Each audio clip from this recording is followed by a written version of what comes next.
sitting in my backyard with 2 other police officers when we noticed what first appeared to be a satellite in orbit, but it wasn't acting like a satellite. The light was strange, it was pulsing, and then it started to maneuver. It dropped in elevation. At times it would vanish from view and reappear in a different location in the sky, and eventually it reappeared 200 feet over my house. It was a 30-foot diameter sphere of light. My friends and I watched it for a moment, and then it gently accelerated and traveled up and disappeared into the stars. These events profoundly changed my life and the lives of my friends. We stand at a pivotal moment in history. The question is no longer whether these events are real, but whether we have the courage to face them. True leadership requires vision, a willingness to confront the unknown with transparency and resolve. So I ask the Congress to help we, the people, enact this vision. There are 3 goals. Fund independent research and treat UAP study with the same seriousness as we would any other scientific field. 2, end secrecy and overclassification. Transparency is the foundation of truth. Without it, witnesses like us are dismissed. 3, protect the witnesses. Many stay silent out of fear for their careers, reputations, and the safety of their families. Protect them, and you will embolden others to join this cause. These phenomena challenge our deepest assumptions about reality, consciousness, and our place in the universe. Exploring them can unlock transformative breakthroughs in technology, biology, and human understanding.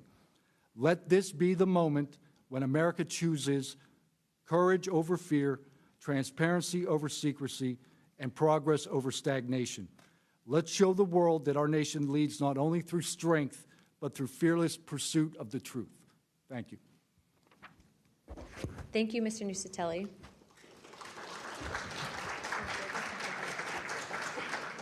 He's not on here. I now recognize Chief Wiggins for his opening statement.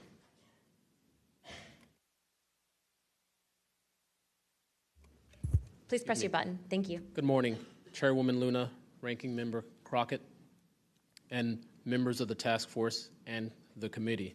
Thank you for the opportunity to testify today. My name is Alexandra Wiggins. I'm an active duty U.S. Navy Operations Specialist, Senior Chief Petty Officer, father of 3, and dedicated American testifying today in my personal capacity. The views I share are my own, and I do not represent the official positions of the Department of the Navy or any subordinate organization.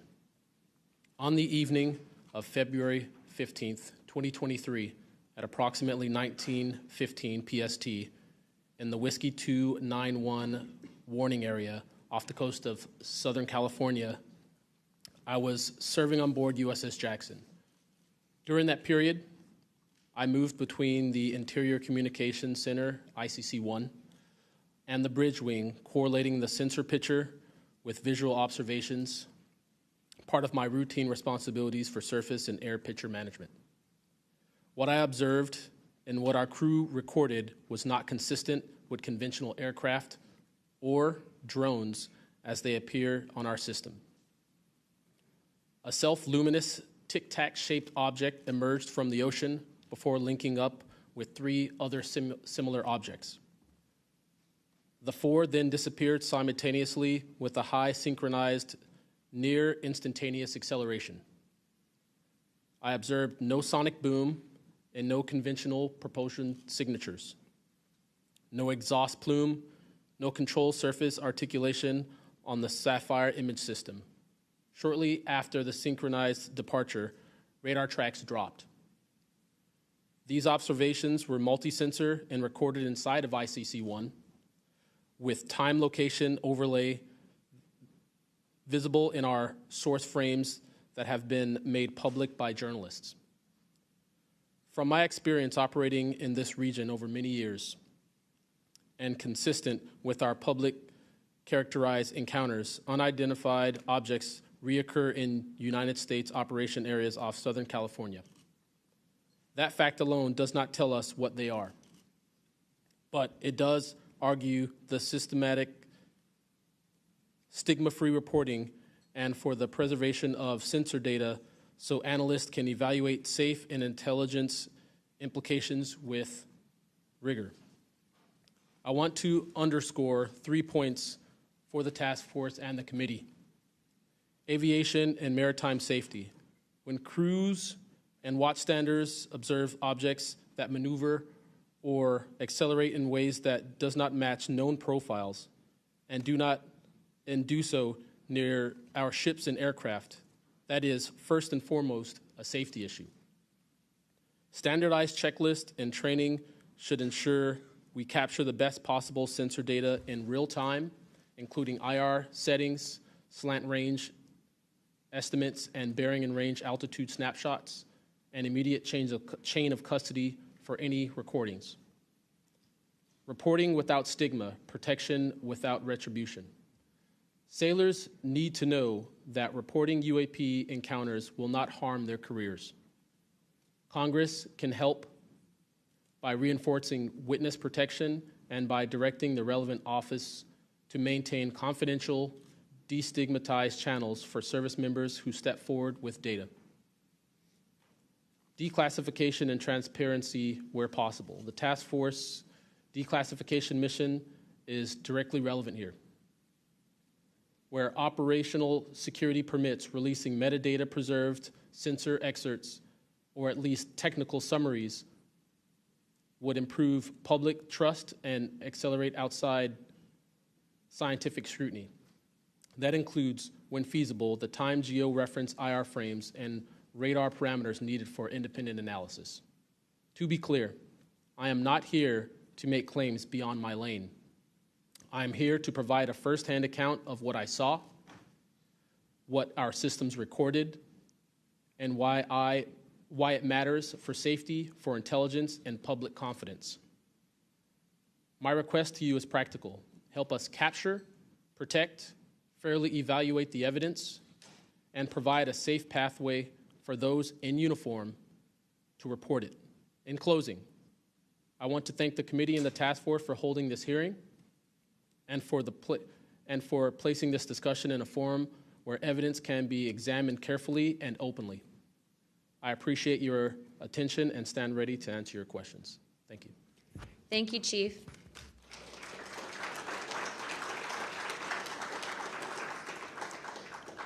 I now recognize Mr. Knapp for his opening statement. Good morning, Chairwoman Luna, Ranking Member, Ms. Crockett, and members of the task force. And Dina Titus, I just knew we were going to get you involved in this topic at one point. Great to see you here. I'm George Knapp, Chief Investigative Reporter at KLAS TV in Las Vegas. I began my pursuit of this weird mystery way back in 1987, and for 38 years, I've always approached this as a news story. It's not a matter of faith or belief. To me, it's a story, and it's an important one. I'm proud to be here alongside these witnesses today, men who have seen strange things and stepped forward to tell the world about it. Whistleblowers and witnesses who step up are routinely insulted, belittled, or worse. They risk their reputations, their careers, their clearances, their livelihoods, and sometimes much more than that, even their freedom. I know that one of the goals of the task force here is to figure out ways to protect whistleblowers and witnesses, and it's a tall order because so many of the things that happen to witnesses like these are extra-legal. They're carried out by persons unknown, as Mr. Dave Grush, sitting up at the top of the room, knows all too well, including events in recent days that have happened to him. I want to share a couple of things that I've learned along the way on this long journey, and I submitted most of that in written form because I estimate that my statement here today would take about 4.5 hours, so I'm going to try to jump over and touch on the more important salient points. I submitted a detailed written statement for the record, and we'll go into a lot of that here, but the public has been told over and over since the late 40s, there's nothing to worry about here. These mysterious craft seen by millions of people in the skies, in the oceans, over the land are not real. They're not a threat. The witnesses are wrong. They're crackpots. Don't believe it. That changed for me. What got me hooked is the paper trail. Documents that were squeezed out of the U.S. government after the FOIA, Freedom of Information Act, became the law of the land. And those documents paint a much different picture than what the public, the press, and Congress have been told over many years. The documents from military and intelligence personnel behind closed doors admit that, quote, these things are real. They're not fictitious. They can fly in formation. They're evasive, and they outperform any aircraft known to exist, including ours. The public, of course, as I said, has been told something much different. You know, back in 1989, I reported about a guy named Bob Lazar, who claimed that he worked at a facility dubbed S4 out in the Nevada desert, very near to Area 51. He said he was part of a reverse engineering program. He said there are alien craft that would be taken apart to figure out how they operated out there, and that was a pretty tall order. I had clearly taken a dive into the deep end of the pool there. But in the years since then, I've interviewed dozens of other people, and I've detailed what their testimony has been in the written statement. They include Senator Harry Reid, Senator Howard Cannon, also of Nevada, a guy named Al O'Donnell, who was the first general manager of EG&G in Nevada, which managed the Nevada test site, which blew up hundreds of nuclear weapons. There's a guy named Dr. James Lakatsky, who was a career scientist with the Defense Intelligence Agency, who was the guy who initiated a program called OSAP, Advanced Aerospace Weapons Systems Application Program, which is, as far as we know, the largest acknowledged UFO program ever funded by the U.S. government, which put together an amazing pile of information that members of this committee and the world, most of which have never seen. The DIA still hasn't released 95% of what was prepared by that program at a cost of millions and millions of dollars. The one name I do want to bring up in this session, though, is Robert Bigelow. So looking into the idea of crash retrievals and reverse engineering, while OSAP, that program, was active, the DIA's contractor, Robert Bigelow of Las Vegas, made a bold attempt to acquire physical proof of UFO crashes. It's been widely reported and suspected that Lockheed Martin is one of the contractors, the defense contractors, that has held this stuff, stored it away in secrecy, and tried to figure out how it works. I have confirmed on the record that Robert Bigelow and a trusted colleague from OSAP met with and negotiated with senior executives at Lockheed Martin and hammered out a deal wherein Bigelow's company, Bass, would receive a quantity of unusual material that had been stashed away and protected at a facility in California. That material was not made here. I want to move on now to the Russia files, because that was going to be sort of the central impetus of what I was going to talk to you about today. Back in the early 90s, I got into Russia, met with a number of their defense officials, Ministry of Defense and others, who confirmed for me that Russia had been doing the same thing that the United States had been doing, that is, secretly studying UFOs while publicly saying something completely different. The documents and interviews that I obtained and have now shared with this task force show that the USSR launched what is almost certainly the largest UFO-UAP investigation in the world. The first phase of that was an order was sent out to the entire USSR military empire that every unit, you see anything strange in the sky, a craft, an orb, something unusual, you had to gather all the evidence, collect testimony from the witnesses, look for physical evidence, and all of that information went into one program at the Ministry of Defense. Thousands and thousands of these reports came in. A lot of them were first routed to the KGB, but then back to another program that came after this collection effort called Thread 3. And Thread 3 was an analysis program. We have provided to the committee the documents of what they were trying to do, and essentially they were trying to build their own UFOs. They were using the information from their observations and studies to try to figure out that technology. The guy who was in charge of that program, Colonel Boris Sokolov, told me that their goal was to basically develop technology that would be superior to anything we had, based on what they learned from UFOs. Mr. Knapp, just in the name of time, Sure. to my understanding, did you have anything you wanted to submit for Congress to see in this committee? I have submitted those documents. Would you like to play any videos? Do you have a video that you would like to play? I don't think it's for me to play. No, that was for Alexander. Yeah, Alexander's video. Okay. You could play it, he could narrate it. Okay, we can, in the name of showing that video to everyone on the task force, we'd like to play that video at this time. Sure.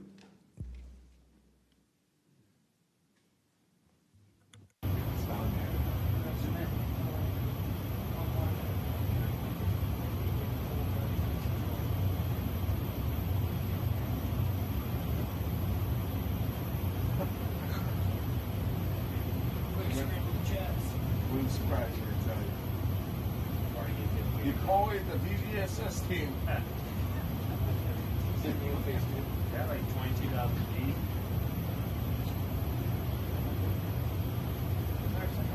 feet. That shit took off earlier.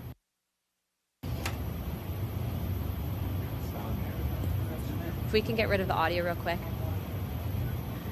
Mr. Wiggins and Mr. Knapp, we'll get back to what that video was in a moment, but we just want to make sure that it was entered into the record, as well as all the documents. Those will be able to be publicly found for everyone in the country to view. If we could, Mr. Knapp, we'll continue on the line of questioning, but I'm going to move on to Mr. Borland's opening statements. Good morning, members of the task force and the committee. I would like to express my gratitude for being invited to testify to the current task force created under the People's Chamber and the American public. As an American citizen, veteran, and intelligence community professional, it is an honor and a privilege to serve under oath before you on behalf of our country. I speak for myself and no former agency or company I have been previously affiliated with. My name is Dylan Borland, a former 1N1 geospatial intelligence specialist for the United States Air Force in an active duty enlisted capacity from 2010 to 2013. I've also been employed with BAE Systems and Intrepid Solutions as a senior analyst, expert in analyzing video, radar, and advanced electro-optical imagery for official identification of aerial order of battle, as well as naval and ground order of battle. I'm a federal whistleblower, having testified to both the ICIG and ARROW with direct firsthand knowledge of and experience with craft and technologies that are not ours and are reportedly operating without congressional oversight. Because of my direct knowledge of the reality of certain legacy UAP programs, my professional career was deliberately obstructed, and I have endured sustained reprisals from government agencies for over a decade.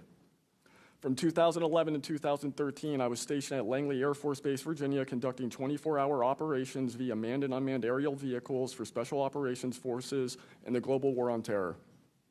During the summer of 2012, my team was on standby for weather, and I returned to my barracks on base, and at approximately 01:30, I saw an approximately 100-foot equilateral triangle take off from near the NASA hangar on the base.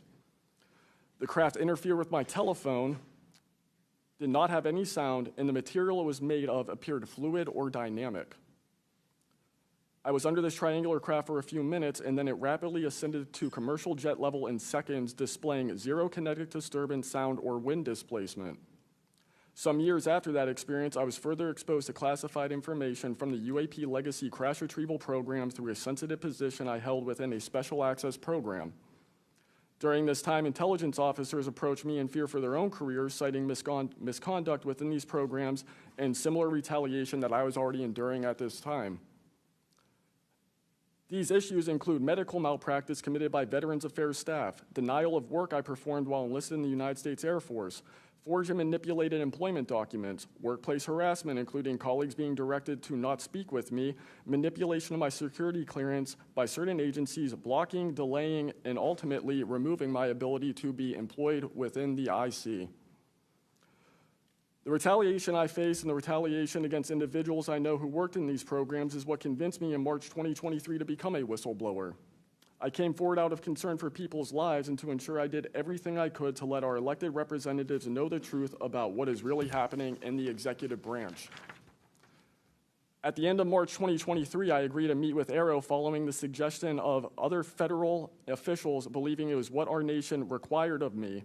I had reservations with ARROW due to assessments they were reporting publicly at the time as a misrepresentation of the truth. Because of these concerns, I did not share sources and methods information in order to protect current and former federal personnel who had firsthand exposure to technologies of unknown origin. I did not want anyone to face further retaliation beyond what they had already endured. And unfortunately, a staff member ended up getting in some trouble because of that. After David Grush testified under oath in the summer of 2023 and provided historic disclosure, I was then asked to go to the ICIG and did so in August 2023. It was very clear early on during my intake interview, which was video recorded under oath, that the objective was to solely assess how much I know and not move forward with an investigation with new information I provided them. The aftermath of that IG complaint still troubles me to this day. Since my ICIG complaint, I've been prevented from resuming prior employment and can confirm I'm still blacklisted from certain agencies within the intelligence community. In addition, multiple agencies attempted phishing attacks to assess what I had divulged to the Inspector General, including being asked to disclose details of my ICIG complaint during a CI polygraph for a position unrelated to UFO UAP matters as recently as November 2024. As I sit before you today, I and many other whistleblowers have no job prospects, no foreseeable professional future, and a nation every single one of us came forward to defend. Numerous individuals have come forward in various ways to reveal the truth of the UAP reality as patriots and defenders of our nation. Yet many feel discarded, isolated, hopeless, separated from the country they serve. Efforts to rectify this situation for all whistleblowers have been difficult and troubling. And to my fellow whistleblowers and officials who know this information, I offer you my apology, something that I have never gotten, and I'm giving it to you. I swore an oath to the Constitution of the United States, an oath that demands truth and transparency for our democratic republic to function. Each day, these truths remain hidden from our citizens. Humanity drifts further from the principles our nation was founded to uphold. Each day, victims of crimes committed by agencies and companies maintaining this secrecy are denied justice as another day our Constitution is shredded. In 2023, Patriots provided this committee and the executive branch with undeniable proof of the UAP reality, and I commend your continued commitment. The future of humanity is one which we either travel to the stars or regress to the Stone Age with this technology. My career has been to deliver critical information to decision makers. Your role as elected by your representatives is to act on it. The time to act is now. Thank you.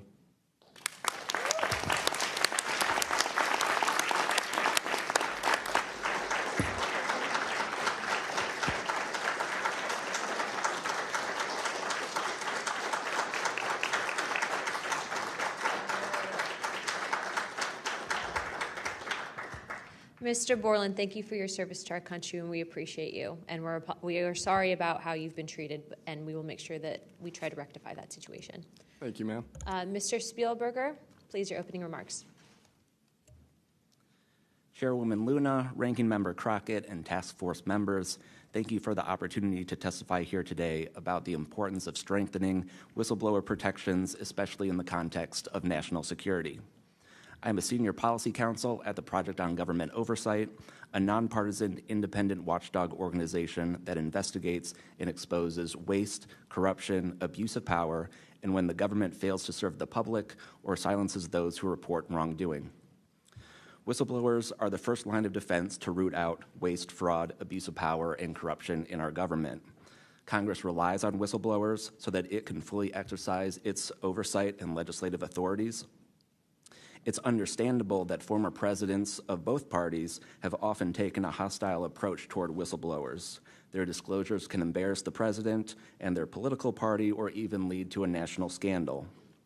But whistleblowers continue to play a vital role during both Democratic and Republican administrations.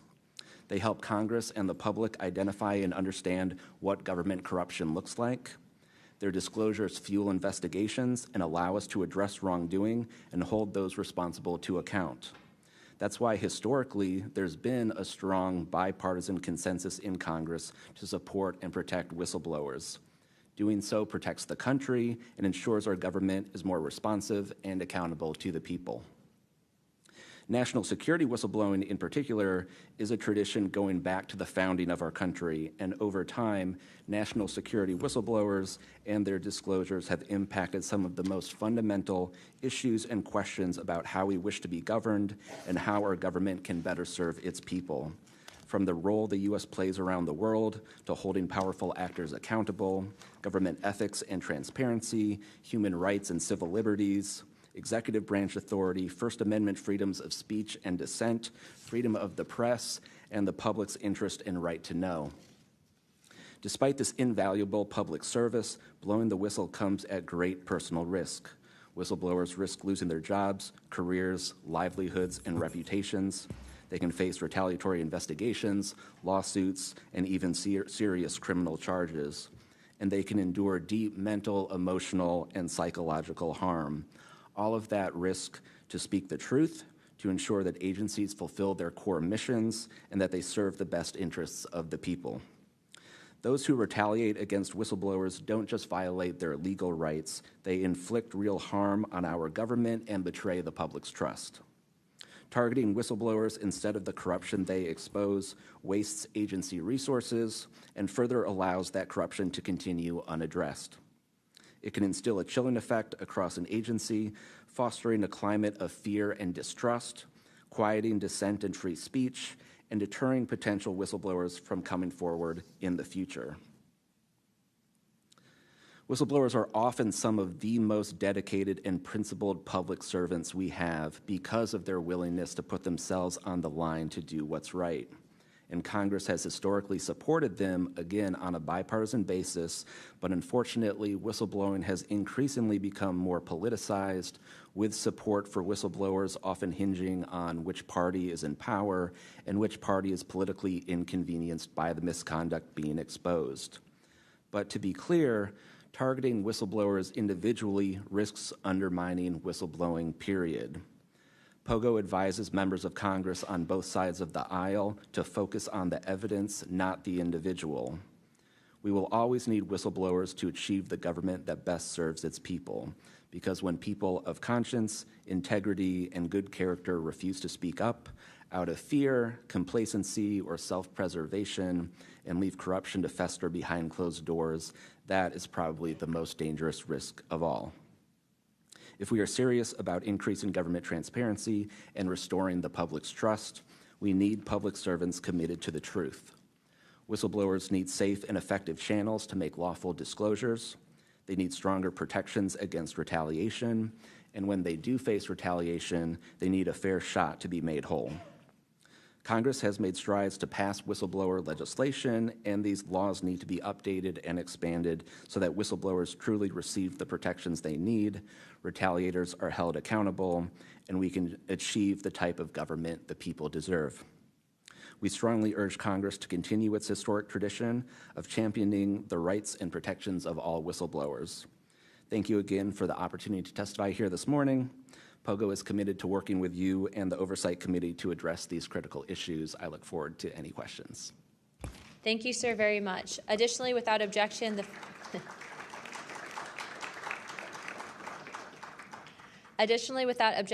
the following members are waived onto the task force for the purpose of questioning witnesses at today's hearing: Representative Perry of Pennsylvania and Representative Grothman of Wisconsin. Sorry, and Representative Biggs from Arizona. I already got you, but yeah, we're good. Without objection, so ordered. I now recognize myself for 5 minutes of questioning. Also, as my friend Mr. Moskowitz might have to go, would you like to go now? Okay, all right. Mr. Borland, in your testimony, you described witnessing large triangular craft while stationed at Langley Air Force Base in 2012. Can you explain what you observed in terms of size, behavior, and why you're confident it was not conventional technology? Great question, ma'am. So on the base, I lived in the barracks. There was a little smoke pit outside. I was there on the telephone and looking across to the flight line, and I see a white light pop up and stop about 100 feet in the air. I thought it was a weather balloon. I've seen tests from there before, weeknight, normal thing, not surprising. I actually finished my cigarette, and I began walking up towards the flight line. There is a track, and because I was on 3 months of night work, I would walk the track at night when we were weathered down. And as I began walking towards the flight line and the track, the light then flies across the base, across the flight line, and as it flies to me, a triangle manifests around the light. I can't tell you if it's active camouflage. I can't tell you if it appeared around the light, but I can tell you that it was a white light, and then it was a triangle. It stopped about 100 feet in front of me and approximately 100 feet above me. My telephone got extremely hot, completely froze, dead. I remember how thick it was. It was between 1 to 2 stories thick, equilateral triangle. I could never see the top of it, and the edges were 90 degrees. There were 4 lights in total, 1 light on each corner, and a larger light in the center, 2 to 3 times the size of the corner lights. But what was really odd was the outside. The best way to describe it is like looking at a James Webb telescope picture. where you have the colors and then the black background. So the craft itself was this black metallic flake paint, but on top of the craft was this gold, lava, plasma, some type of fluid going over and around the craft. I'm under this for about 2 to 3 minutes, and then the center light flashes 2 to 3 times, no sound, immediately shoots up to commercial jet level minimum, in my opinion, and I immediately feel static electricity all over my body, and then I smell the smell of after a thunderstorm or lightning storm, that really strong summer thunderstorm smell. Gets up to flight level. I'm trying to get my phone reset, and I can only see the center light at this point. If I didn't actually see it take off, I would have thought it was a star. And then it hovers up there, and it begins to slowly move due east out over the Atlantic Ocean. I finally got my phone reset. The entire thing was about, from the time I saw the light pop up near the hangar until it took off out over the ocean, was about 15 minutes. And following up to that question, after you disclose this information to the intelligence community, Inspector General, you're subject to phishing attempts and job blacklisting. How widespread do you think this is across the intelligence community for those who raise concerns regarding UAP programs? It's a difficult question to answer. I think prior to David Grush and people beginning this process of bringing people into awareness of the reality of these programs and certain things people have witnessed, probably extremely widespread. I think today there's still an issue, but because people are able to come before you and people are speaking out, I think it has been somewhat less. I would hope, though, that people would, because if this goes back into closed doors, this is going to get really ugly. What type of behavior have you witnessed from former Aero Director Sean Kilpatrick as well as his staff in relate to this information you provided to them? Did they ever try to classify this information as non-human technology? Good question. The problem with this is that I know what I experienced firsthand, and I know other things. I think the staff at Aero that I met with in March of 2023, I think they were good people doing the job they were told to do. I did not meet with Kirkpatrick. He was either not present or did not want to meet me that day. However, they did classify information about the reality of this subject, and it was very concerning because in my Aero MFR, they had actually referenced a former staff member that was the one who told me to go there, and they probably shouldn't have done that. And real quick before my time is up, and we might go to second round of questioning just so you're all aware, how important, given everything that you've seen and experienced, is the UAP Disclosure Act of 2025 in restoring both public accountability and trust? I think very important. I would hope, though, that the 7-year window could be shrunk, my opinion, but very important. The truth needs to be known. Thank you very much. I now recognize Jared Moskowitz of Florida. Thank you, Madam Chairwoman. Thank you for allowing me to wave on to the committee. I remember, the last committee when we had a bunch of former military personnel folks that either served on bases, were pilots, or were in different programs experiencing knowledge. It made me recognize that the narrative has changed, right? It's politically convenient for the government if you all weren't military folks in suits. It would be much better if you pulled up in Winnebagos and were wearing hats. And so the picture of this, because that's important for the American people on how you tell a story, what the message looks like, and who the messenger is. So this is now the second or third committee where we have former military folks with impeccable records, with information and knowledge. And it's definitely clear on a bipartisan basis that we have to protect our whistleblowers. There's no doubt. And in a day in which it's really hard to tell what's true or not from a political standpoint. And so I don't really know what is true. I don't know on this subject. But I do know when we're being lied to. And we are definitely being lied to. There's just no doubt about that. Mr. Wiggins, I want to talk to you. I find your background and testimony compelling. When you first saw what you were looking at, what were your first thoughts?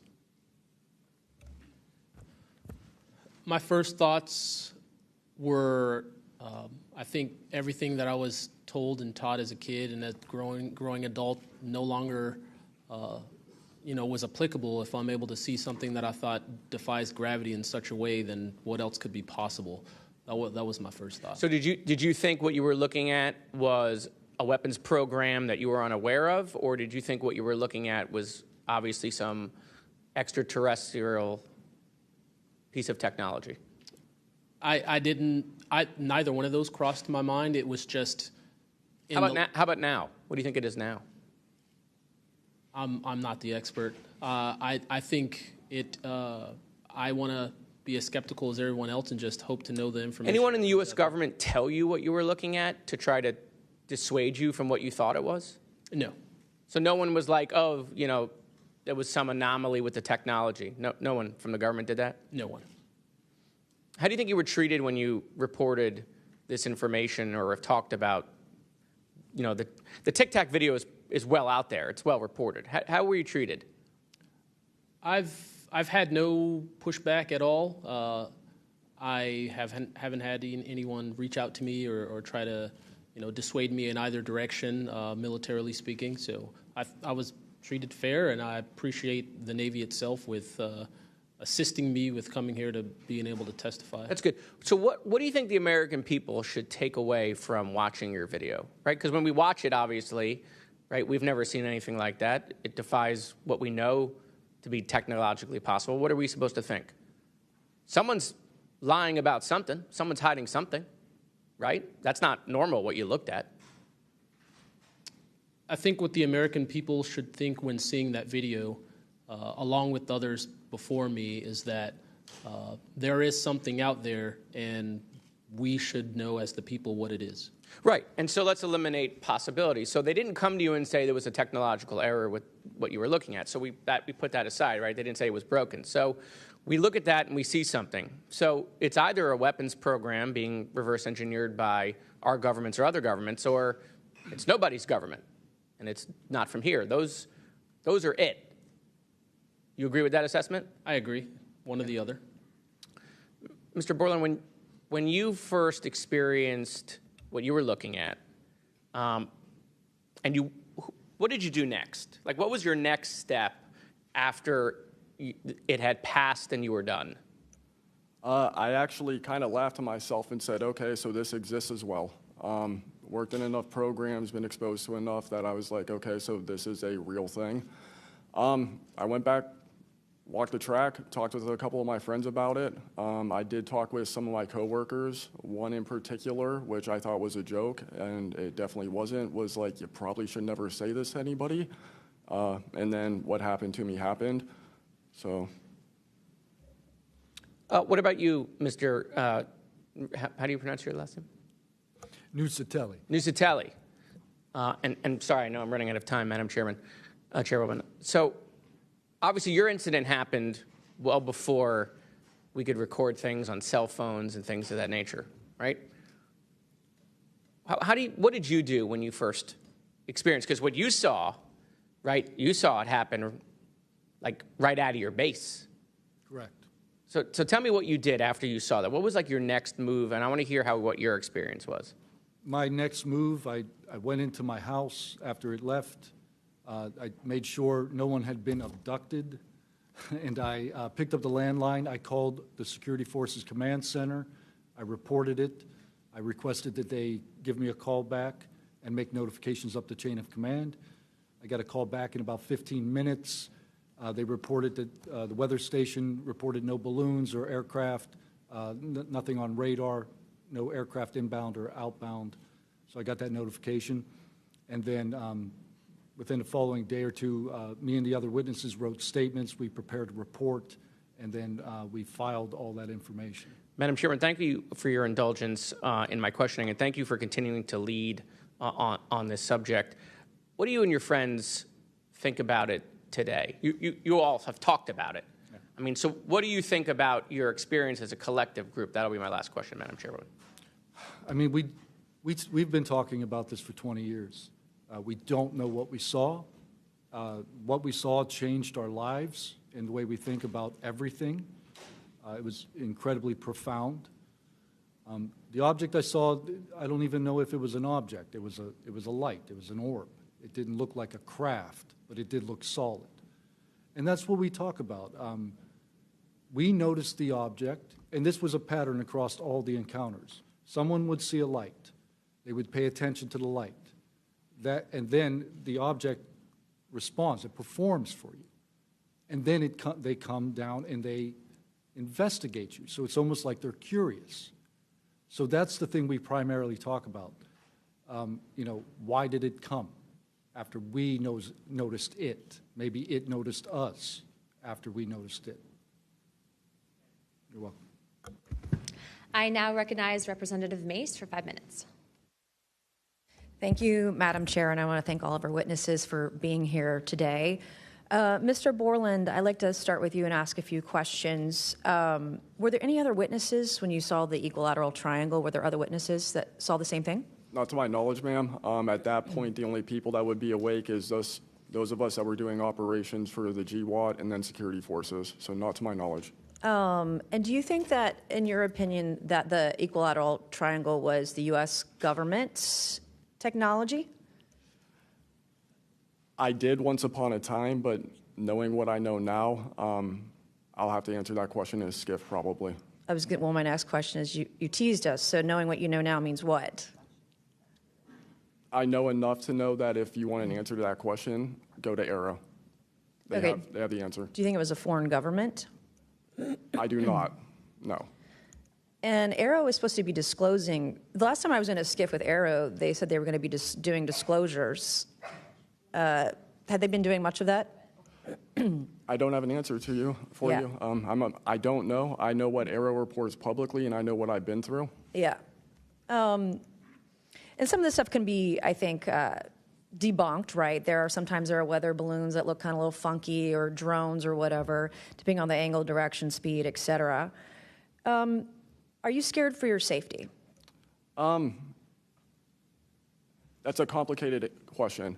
So being here today, if I say the wrong word, technically I can be charged with espionage. Espionage is a death penalty. Whistleblowers have faced it. John Kiriakou, for example. I am not scared for my physical safety in the sense of an agency or company coming to kill me, but I have no job. My career has been tarnished. I'm unemployed, living off of unemployment for the next 3-4 weeks until that's gone. So it's a complicated question. Have there been stories leaked about your life to try to discredit you in the public eye? As of now, I don't know. We know they did that to Mr. Grush. I am aware. Yes, ma'am. They leaked his private medical information, horrific things. It is. Okay, you said in your testimony earlier with the chairwoman, you know other things. I guess that has to be mentioned in a skiff. It would. The other things. It would, pending I'm even legally allowed to speak on, and the people in the room are even legally allowed to hear it. And is that, would we need to know the compartmentalized word, like what the code word is, or the name of the program, the special access program, in order to even hear it? You have to know the word, right? I would suggest the name of it, right? I would suggest that to be asked to DNI Gabbard and work with her for that, because I can't give you the answer on what is the requirement. But this is what the U.S. government does, right? They compartmentalize the information. Only certain people know the name of the program, and if you don't know it, you can't get the information. If you don't have the name, you don't know what to ask for. Even when we're reviewing the budget, we go into a skiff, we look at DoD budget and the budget of black box programs, and we don't know what we're looking at because we don't know what these programs are. Is it a way for the government to hide from Congress what's really going on and where the money's going? In my opinion, absolutely, yes. You mentioned, too, in your testimony earlier that, quote, you went to speak with the government and they said somebody's name, a colleague's name, and you said they shouldn't have mentioned that staff person's name. What does that mean? A Senate staffer who is the one who helped me get to Arrow recommended me I go there, gave me the email and the phone number because I could not find that information at all at the time. In fact, I believe you guys have talked about how Arrow didn't even have a website for quite a period of time. We were told they were going to do disclosures, both what they've debunked, because some of it can be debunked, and then what they haven't been able to debunk. And to my knowledge, it hasn't been a thing. I only have 1 minute left, so Mr. Knapp, we are definitely going to watch every documentary. You guys have done you and Jeremy have done a terrific job. I usually have more questions than I have answers. I think we all do, and you guys are doing a terrific job to bring information to the public. Do you think that any of this is a psyop by the U.S. government?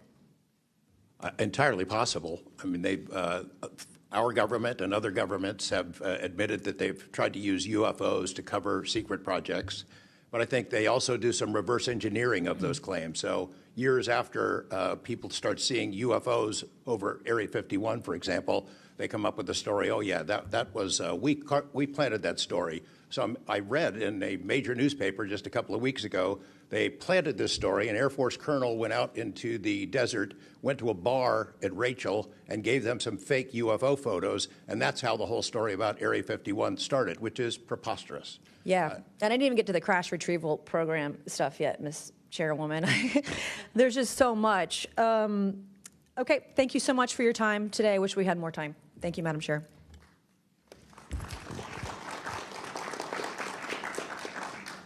I now recognize Ms. Crockett for 5 minutes. Thank you so much, Madam Chair, and thank you so much to each of the witnesses that have come before us today. The federal government has had a long-standing overclassification issue in general. We all know that, from the assassinations of MLK and Malcolm X to the COINTELPRO and torture programs to now UAPs. The federal government has kept the American public in the dark about issues of immense public interest.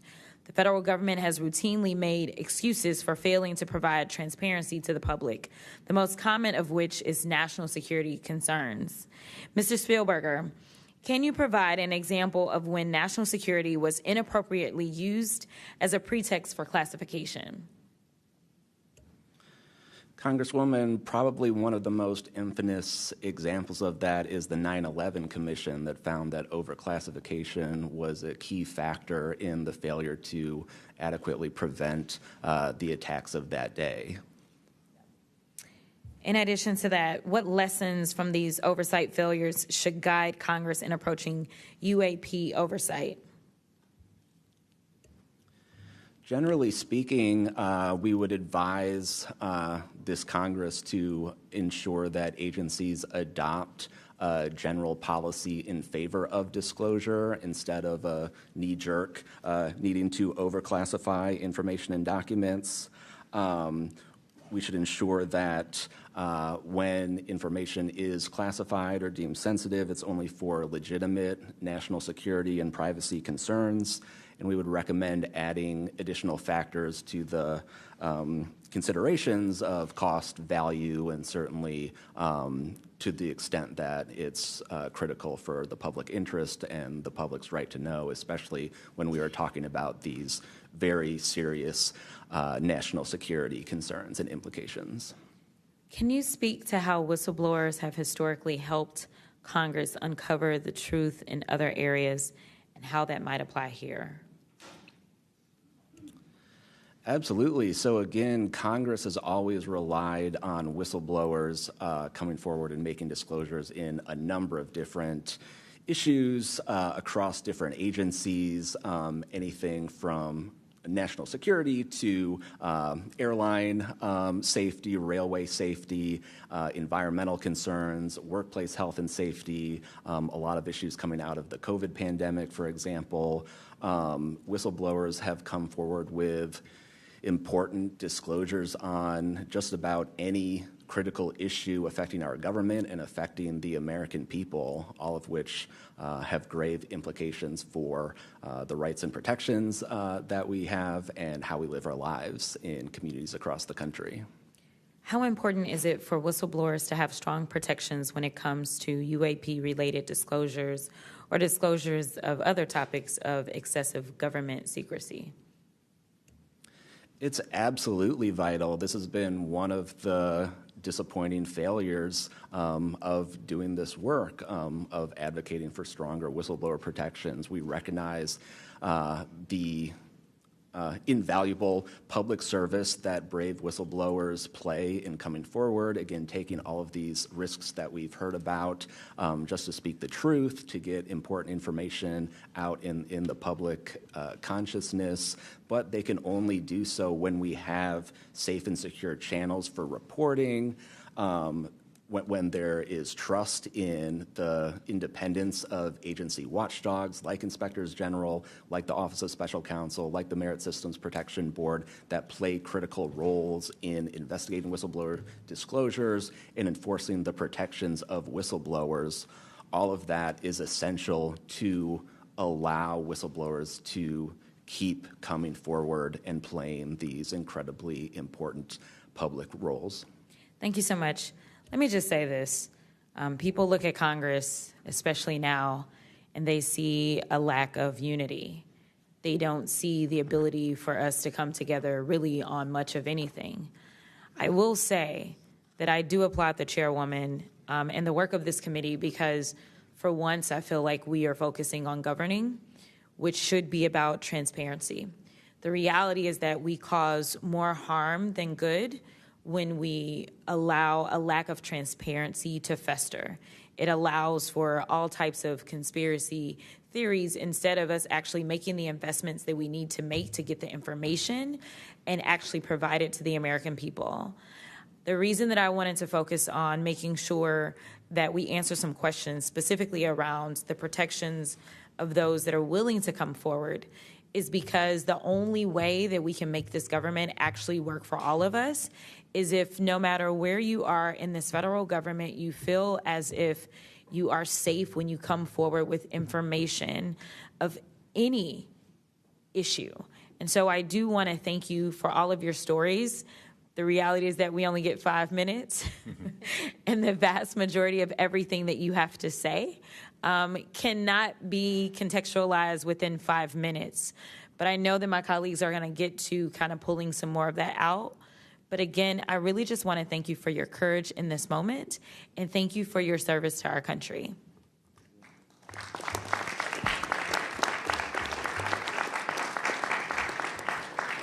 I now recognize Mr. Burchett from Tennessee for 5 minutes. Thank you, Chair Lady, and thank you, Ranking Member Crockett. I see a lot of friends out there, and I see a couple enemies, so I'll kind of remember that.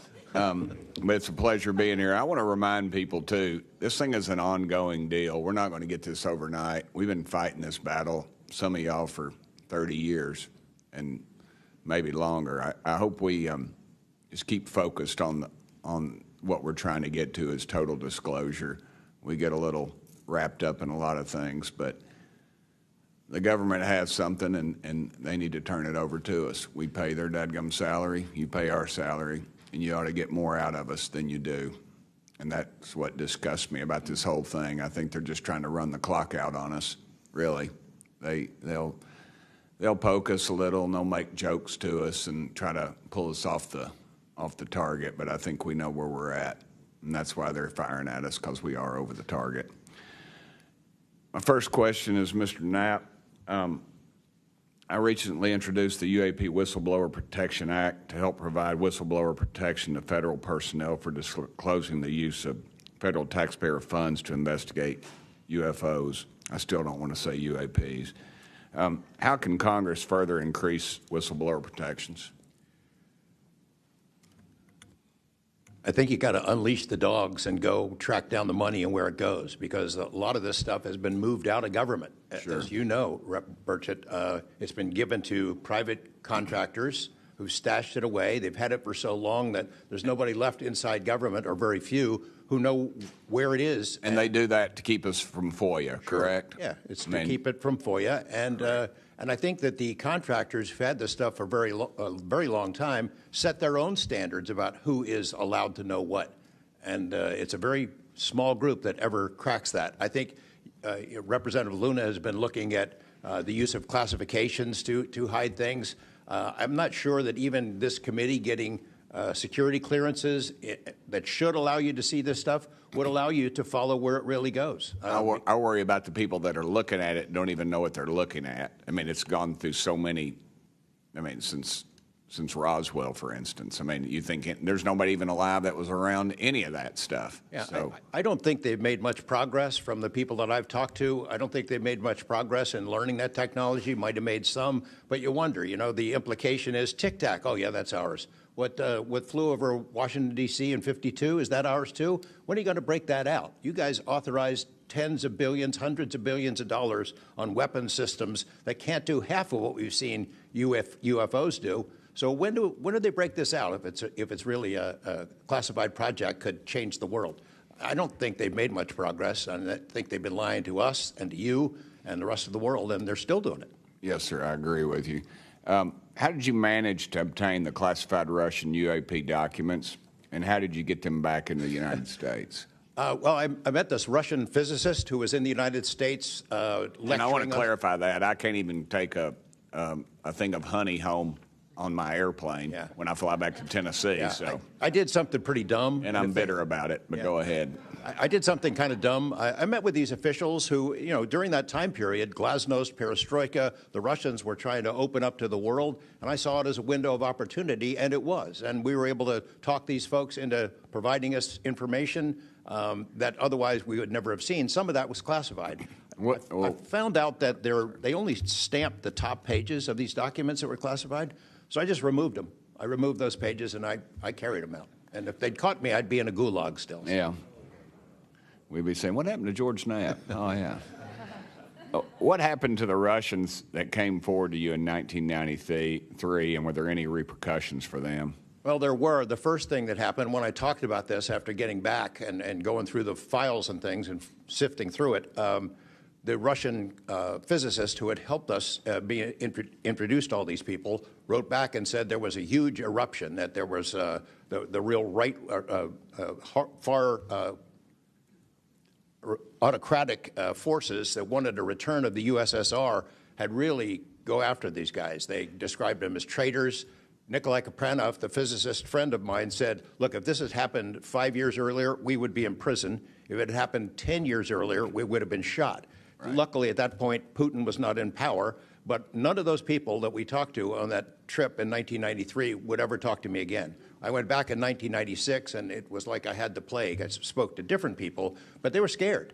And eventually, the story was spun where the Ministry of Defense officials who gave us this information were described as ufologists who said there was nothing really significant to these files. They didn't really find anything a big deal. And I can tell you, you'll see those files that I shared with you, they did find stuff. There was an incident in October of 1982 over an ICBM base where UFOs popped up, was observed over this base where the missiles are pointed at us, United States.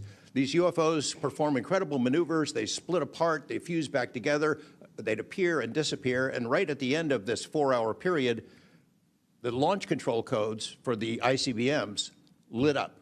Something entered the correct codes. The missiles were fired up and ready to launch, and they could not shut it down. The Russian officers were panicking. The UFOs they disappeared. The launch control system goes back to normal. Colonel Sokolov and his team came in, took the thing apart, could not figure out what it was. It wasn't a power surge or EMPs or some of the baloney excuses that our country has given for similar events involving our nuclear missiles. They thought it was a message from wherever the UFOs were from. And that's a chilling thing. I mean, we were a couple of seconds away from World War III starting, and the UFOs were responsible for it. All right, I'm out of time, but real quick, who are the contractors that have this material, the corporations? Well, one of them is Lockheed. And I'll tell you, I mean, I'm not saying Lockheed's the bad guys. They're doing what they were asked to do. Sure. They have lied about this because that's what they're supposed to do. But Lockheed would be one. There's a list I can give you, Congressman. Some of the big ones, the usual suspects. Okay, thank you. Yield back, Chair Lady. Sorry for going over. It's all good. It's all George Knapp's fault. I now recognize Ms. Boebert for 5 minutes. Thank you, Madam Chair. Chief Wiggins, based on your training and operational experience, could the behavior that you witnessed, a transmedium object vanishing without a sound, be explained by any known technology that we possess or other governments possess? It cannot. No. And has any government agency debriefed you or any of your shipmates regarding the EOIR and radar confirmed UAP encounter aboard USS Jackson? No one has, no, ma'am. What was that encounter like when you brought that up? If you want to briefly summarize that, when you brought that to their attention and then you were not provided any follow-up, who was told and how did you feel when there was no contact back to you? As far as the actual incident happening Yes, or sir. the reporting level? Yes, Chief. It was within the event happening. My duties are to report to the tactical action officer on watch while we're standing watch. So tactical action officer was there. I made my report. I've not had any discussion outside of that day. There's been no communication to me or requests from me within inside of the military. But speaking of that actual incident itself, once the report was made to the tactical action officer, that's when I made the decision to ask the individual watchstander that was controlling Sapphire to be able to slew into the location. And that's what you see in the video itself is when the watchstander is slewing in and kind of showing us what we're looking at. But outside of that, that's as far as the reporting went that I know of. Thank you, Chief. Just for the sake of time, Mr. Nusatelli, has ARO, the Air Force, or the FBI ever followed up with you personally about the Red Square event? I did have follow-up by Aero, nothing with the Air Force. The Aero office updated me, I think, at least 2 times. They let me know that they were unable to locate any records, that the records had been destroyed by the Air Force. The Air Force is destroying all their police records every 3 years on a schedule. So You were informed that these documents were destroyed. Well, I have a Freedom of Information Act from the Air Force that states clearly that they destroy all police records on a 3-year schedule. Okay. So they were sitting on documentation, destroyed it, refused to question any of the lead investigators, anything leading into this investigation? Yeah, basically they destroyed all the police records. So you couldn't even call the Air Force and ask them if there was a vehicle accident in that time frame. So that's a big problem. We're losing data in real time. So we'll never be able to go back and track. I think our federal government has a history of destroying records. Thank you very much, Mr. Nusatelli. Dr. Borland, as a geospatial intelligence officer, have you seen classified data indicating UAPs operate in restricted U.S. airspace, and has that information been withheld from Congress? I have not in U.S. airspace. That is intelligence oversight, so I did not have domestic authorities. After filing your Inspector General complaint over retaliation inside the Pentagon's UAP office, did you receive any kind of protection or just more retaliation? Within the IG or Aero, ma'am? Either. Aero, they went after the staff member and classified everything, shut that down. The IG, to this day, I don't even know if my complaint's active. I know my attorney that represented me was very, very, very concerned. And the best of my understanding, I was determined credible, not urgent. And do you think that experience would suggest that the internal UAP investigations may be compromised? Possibly. I mean, it's so hard because this goes back to people doing the job they're told to do, and very few people are going to want to give up their careers, 20, 30-year pension, get rid of their kids' health care, get rid of their house. It's possible, yes. Yes. Thank you very much, Dr. Borland. Mr. Spielberger, do national security whistleblowers currently have any external appeals processes to challenge retaliation, or are they just stuck relying on the same agencies that they're accusing?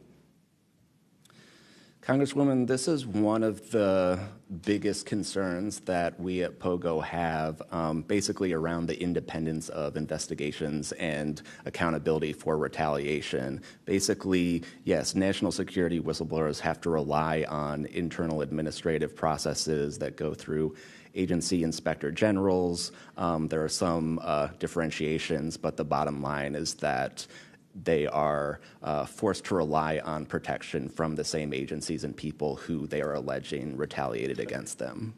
Yes. Well, I thank you all for your bravery. We are out of time here. Thank you so much for coming forward, and we will do everything that we can to ensure that you are all protected.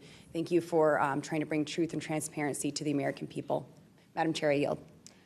I now recognize Mr. Burleson for about 5 minutes.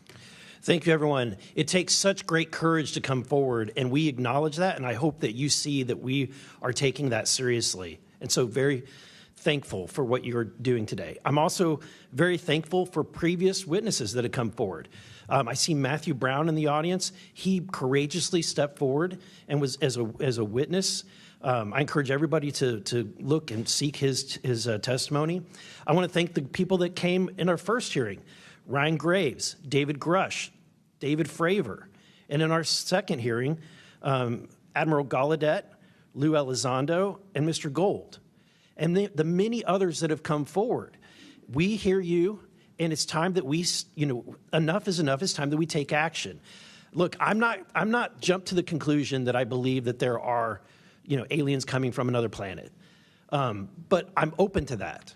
And I think that it's our responsibility, especially when we're seeing that we have a government that is actively blocking information from us. Just last night, I tried to get an amendment onto the National Defense Authorization Act that fit in the germaneness of that bill to have UAP disclosure. And conveniently, it was named non-germane, mostly deemed by staff, not even an elected official.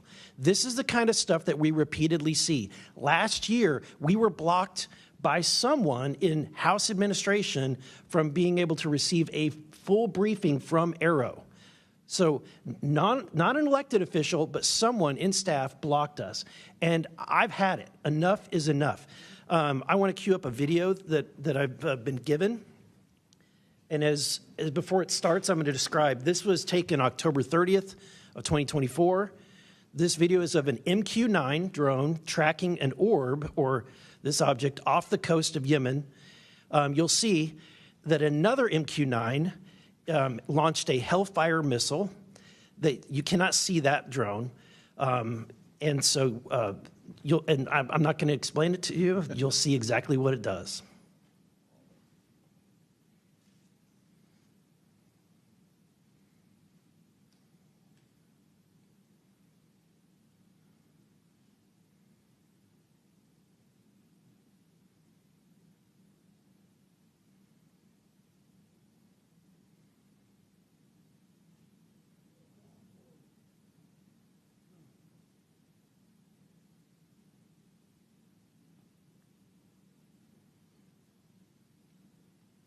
This is when it zoomed out, so you can still see it traveling.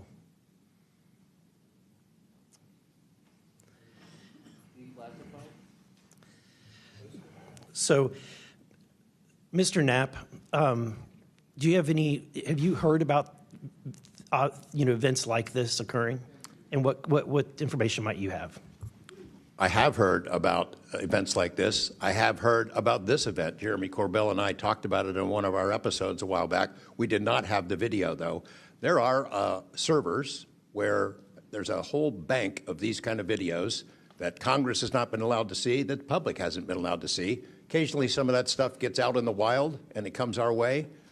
It should be going to you. The public should be seeing this stuff. And why you're not allowed to, I don't know. But that's a Hellfire missile smacking into that UFO and just bounced right off. And it kept going. It kept going, and it looks like the debris was taken with it. Yeah, what the hell is that? So what flies like that? Again, I'm not going to speculate what it is, but the question is, why are we being blocked from this information consistently? I want to ask this just question. How in the world, this is the document, I want to enter this in for the record if it hasn't already been entered, Madam Chair. The document that you provided on thread 3, this is a huge file. How in the world did you smuggle this out of Russia? Carefully. In your socks? I don't think I want to be really specific about it because I might have to go back there and get some more sometime. Although, okay. No, that'd be crazy to do that. Well, I took the top pages off that were stamped with the security signature, and I carried them out on my person, but the rest of them I just threw in my suitcase and threw some caviar in there as a distraction as well, and hoped for the best. Otherwise, I'd be a citizen of Siberia right now.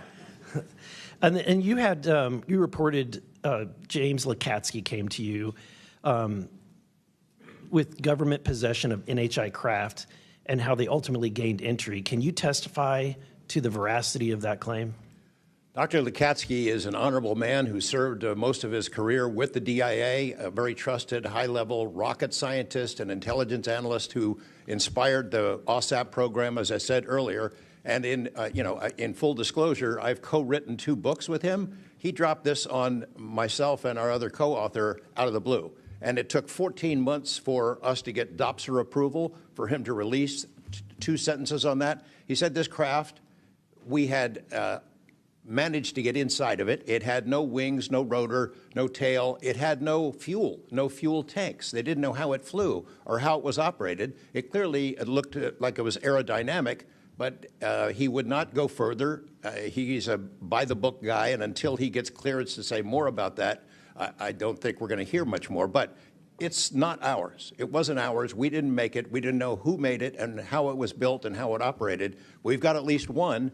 And I don't know, I think that's enough confirmation that we do have recovered discs and materials. Leslie, Mr. Borland, in the classified realm, have you been exposed to undeniable confirmation of NHI technology? And then my second question is BAE Systems involved in any way with reverse engineering exploitation of non-human intelligence craft? Yeah, we're gonna have to have a conversation this Skip for that. Whether I'm legally even allowed to answer that, and whether you're even allowed to hear it, sir. Okay. Again, you can sense our frustration, and so I just want to thank you for coming forward. We will continue to fight because look, this is about making sure that this government belongs to the people and restoring the republic the way it was intended to be. Madam Chair, I also have further witnesses of courageous individuals. It was given to me by Dr. Stephen Greer, including Michael Herrera and his testimony. We have Roderick Castle and his testimony, Randy Anderson, his testimony, Stephen Digna, and others, 3 others, all saying similar things to what the witnesses today have said, and I would like to enter that into the record as well. No objection. Thank you. I now recognize Representative Lee for 5 minutes. Thank you, Madam Chair. I think we need to make sure that we don't get distracted by sensational stories only of unidentified anomalous phenomena and lose track of what the core of this hearing is about. This is all a perfect example of why whistleblowers are so important and why it's so important that we step up and protect them. With Trump, RFK Jr., EPA Administrator Lee Zeldin, and others committed to dismantling government and firing professionals who do dare to speak out against the threats this administration's disastrous policies create, we have to focus on protecting all whistleblowers, not only the ones who are reporting on UAP. I'd like to thank the whistleblowers who have agreed to come before the committee today and speak their truth. This administration's claims to care about waste, fraud, and abuse, and so often it is the whistleblowers who care and who are the tip of the sword fighting against the real waste, fraud, and abuse. One study found that whistleblowers expose fraud at more than twice the rate of third-party auditors. So, Mr. Spielberger, what are some of the best examples of whistleblowers exposing fraud and abuse in the federal government? Thank you, Congresswoman. Again, whistleblowers have played such a vital role across so many different issues. One prominent example goes back to the 2014 VA waitlist scandal. POGO actually played a very instrumental role coordinating with Iraq and Afghanistan Veterans of America. At that time, we received tips and whistleblower disclosures from over 800 different individuals talking about the VA subjecting veterans to extensive wait times in order to get the basic standard of care that they deserve. It's certainly prolonged serious illnesses, even contributing to hastened deaths, and we were able to help shed more light on that issue, which I think just emphasizes the importance, even outside of the national security context. We are often still talking about serious issues and even life and death concerns. And unfortunately, whistleblowers can whistleblowing can lead to serious repercussions and retaliation, especially in this vindictive and lawless administration. Mr. Spielberger, in the past, what kinds of retaliation have they faced, and what are we seeing today under the Trump administration? So we've certainly heard about a number of different examples of retaliation. One that I'd like to highlight that Mr. Borland referenced previously is retaliation through abuse of the security clearance process. That can have grave implications not just for a whistleblower, but also their ability to seek legal counsel and defend themselves against retaliation. And when we look at the past several months of this administration, unfortunately, we've seen a really systematic approach toward dismantling the nonpartisan civil service. We've seen the mass firings. We've seen undermining of independent agency watchdogs, mass firings of inspectors general, undermining the Office of Special Counsel, the Merit Systems Protection Board. Again, these entities that are meant to be independent and play a critical role in investigating whistleblower disclosures and ensuring that their rights are protected. Yeah.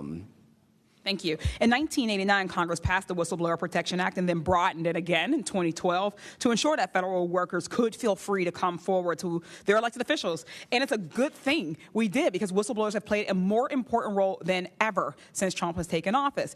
It was thanks to a whistleblower that we learned that DOJ allegedly put every single American's personal security information at risk by bypassing safeguards and copying all this data to an unsecure server. I ask unanimous consent to enter into the record a New York Times article titled, quote, DOJ put critical Social Security data at risk, whistleblower says. Good to go. Thanks. We've had whistleblowers at the National Labor Relations Board reveal that DOJ minions may have shipped case files outside of the agency, possibly to help then co-president Elon Musk continue to exploit his workers. And last week, whistleblowers at the National Institute of Health came forward to say that RFK Jr.'s vaccine misinformation campaign had pervaded even the highest levels of the agency. Typically, whistleblowers have an inspector general they can rely on to investigate their claims and register issues with agency leadership. But President Trump has fired or demoted over 20 inspectors general. If I may ask one more question, Mr. Spielberger, can you explain how eroding the independence and capabilities of inspectors general further endanger these whistleblowers?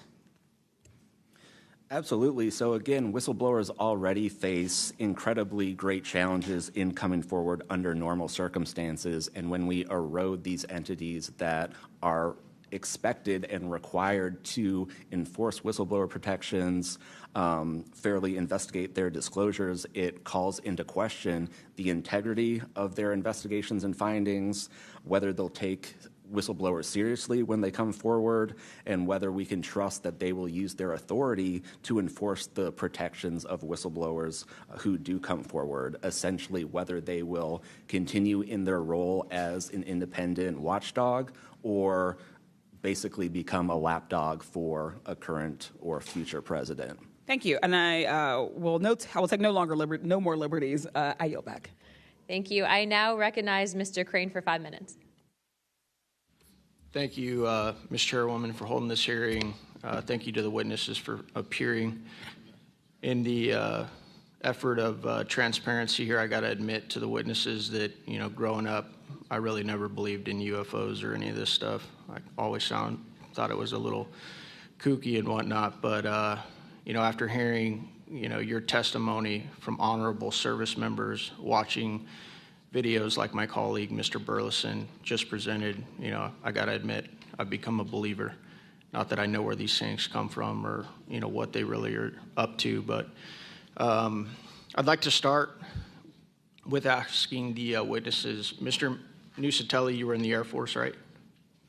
Yes. Did you believe in UFOs prior to your encounter?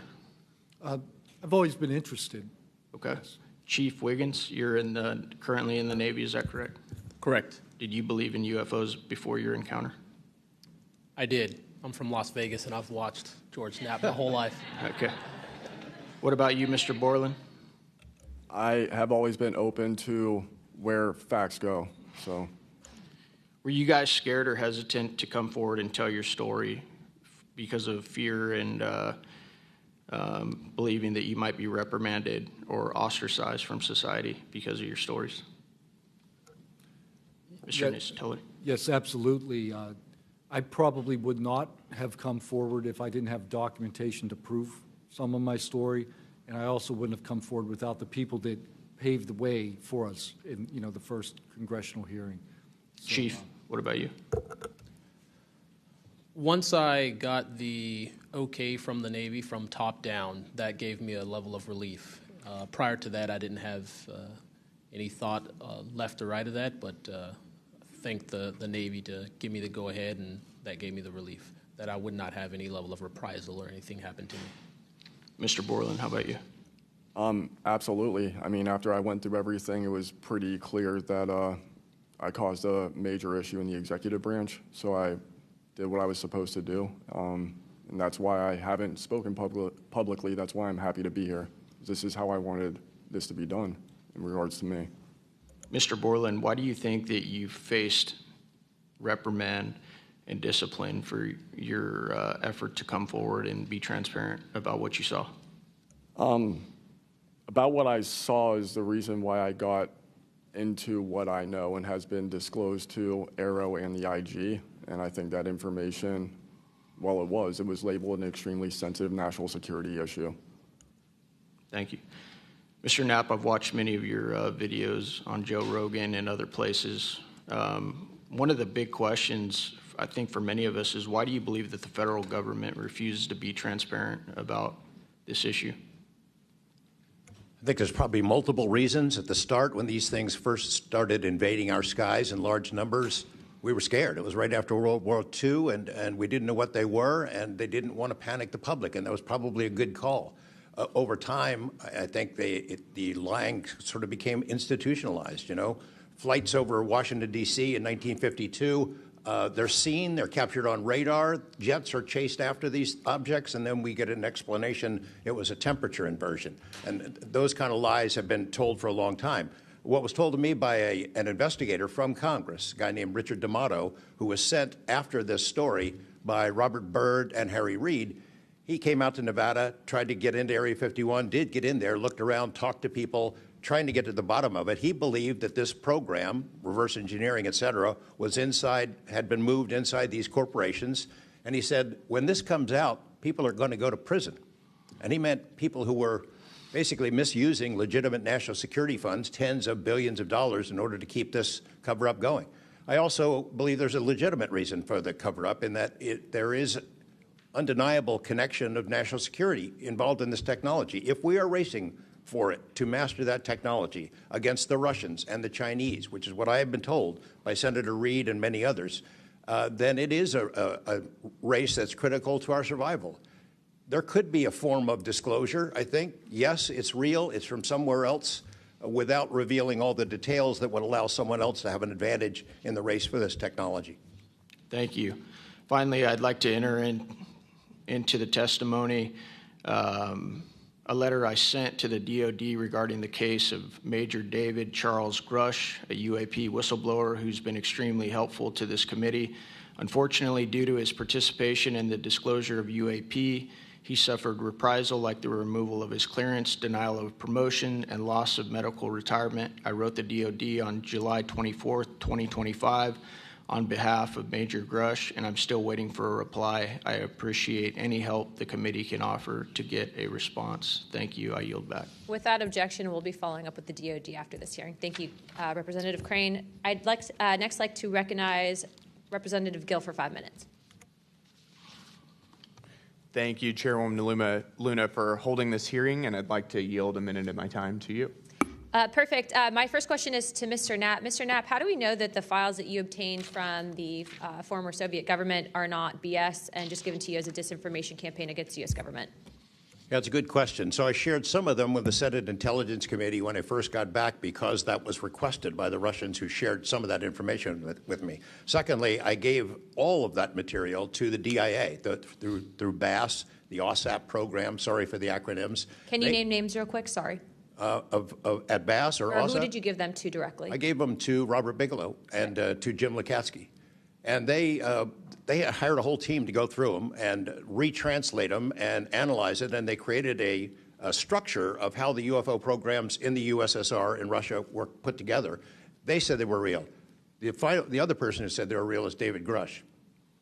Noted. Thank you. Representative Gill. Yep. And thank you. I'd like to yield the remainder of my time to Eric Burleson. Thank you, Representative Gill. Mr. Wiggins, Chief Wiggins, in your view, what mechanisms, such as internal protocols, witness debriefings, or cross-agency documentation, should be better established in order to ensure that such a credible sighting like the one that you have given are preserved and made available to oversight bodies like this? Thank you, sir. As a active duty Navy member, our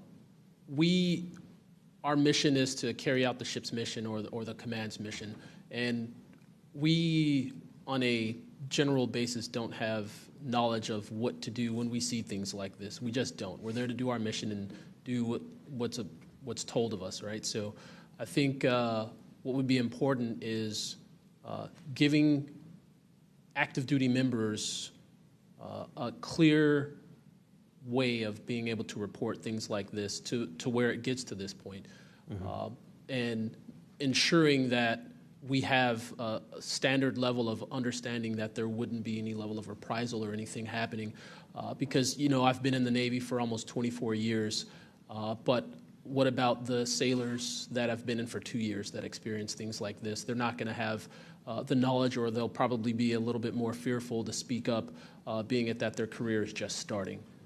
Yeah, I want to commend you. You're the first witness to come forward that is currently serving, and it's recognized. And so I thank you.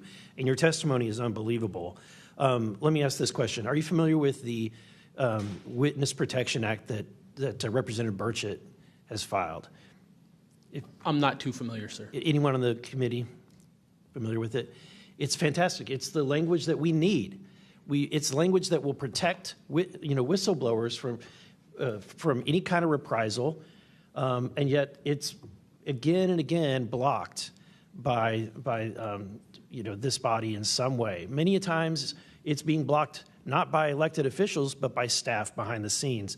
And the other bill, the UAP Disclosure Act, which was filed last year, Senator Schumer, who I cannot believe that there's a topic that he and I agree on, but he and I agree on this topic. He has sponsored it in the Senate. He put it on the National Defense Authorization Act last year. Remarkably, I can't get it it was stripped out by the House last year, and I can't get it onto the bill leaving the House this year. Mr. Knapp, how far would that bill go to actually getting the answers that we need? Pretty far. I think that they're still going to have roadblocks. The keepers of the secrets, the private companies that have been doing this job for intelligence agencies for a long time, are not going to cough it up. You'd have to force it out of them. And whether you can get them to admit that they have it or not, they're supposed to lie about it. They've been lying about it. More power to you. I hope it works. I hope it passes this time. But it's a daunting challenge to get them to open up after lying about it for more than 75 years. Yeah. And then finally, Mr. Borland, when you engaged with Arrow in 2023, you noted that their public statements did not match the reality that you and others had witnessed. In your assessment, what were the key limitations of Arrow? I would put it to you this way. The statement Arrow has made is scientific evidence of extraterrestrials. Scientific evidence requires a scientific control. Extraterrestrial is an entity on another planet.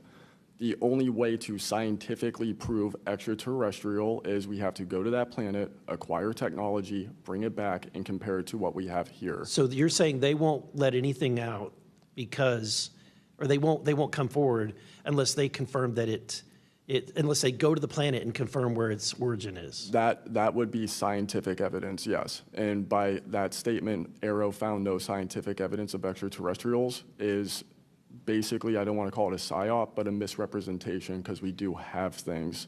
But making that statement is not technically a lie. It's a misrepresentation of the full truth. Thank you. Madam Chair, may I, just since we're on that topic real quick, how do we get to these other planets? How do we pass the Van Allen radiation belt safely?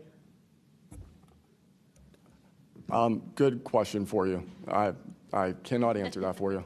Thank you. I would now like to recognize Mr. Perry for 5 minutes. Thanks, Madam Chair. I think I'll start with maybe Mr. Borland. So you have a clearance, right? You're in uniform, you have a clearance. When did you leave service? What year? I left in 2013, February 2013. Who was the president, if you recall? 2013 would have been President Obama, sir. Wasn't President Trump, right? No, sir. Okay, so you have a clearance, right? You're serving in uniform, you have a clearance. Yes, Your sir. story, I think many of us are kind of picturing the scene. You walk out in the flight line, having a smoke, this event occurs. Do you have the perception, at least I do, based on your story, that this involves the U.S. government? Whatever you saw involves the U.S. government. That is 100% my opinion then and now. And was there an after action? Do you do a daily debrief of the activities of the day? Was any of that recorded? Was there a conversation with the command? Was there any documentation that you know of at the time? Not to my knowledge. I mean, like I said, I talked about it on the ops floor, and a couple of people had pulled me aside, some older enlisted, and were like, you probably want to keep that to yourself. So did you get the impression that they knew what you were talking about, just didn't want you to harm your career or seem crazy, or that they didn't really witness? Did you know anybody else that witnessed what you saw? Again, not that night. Like I said, the only people that would have been out there would have been security forces, and then those of us that were doing ops. Security forces in uniform or contract? Probably both.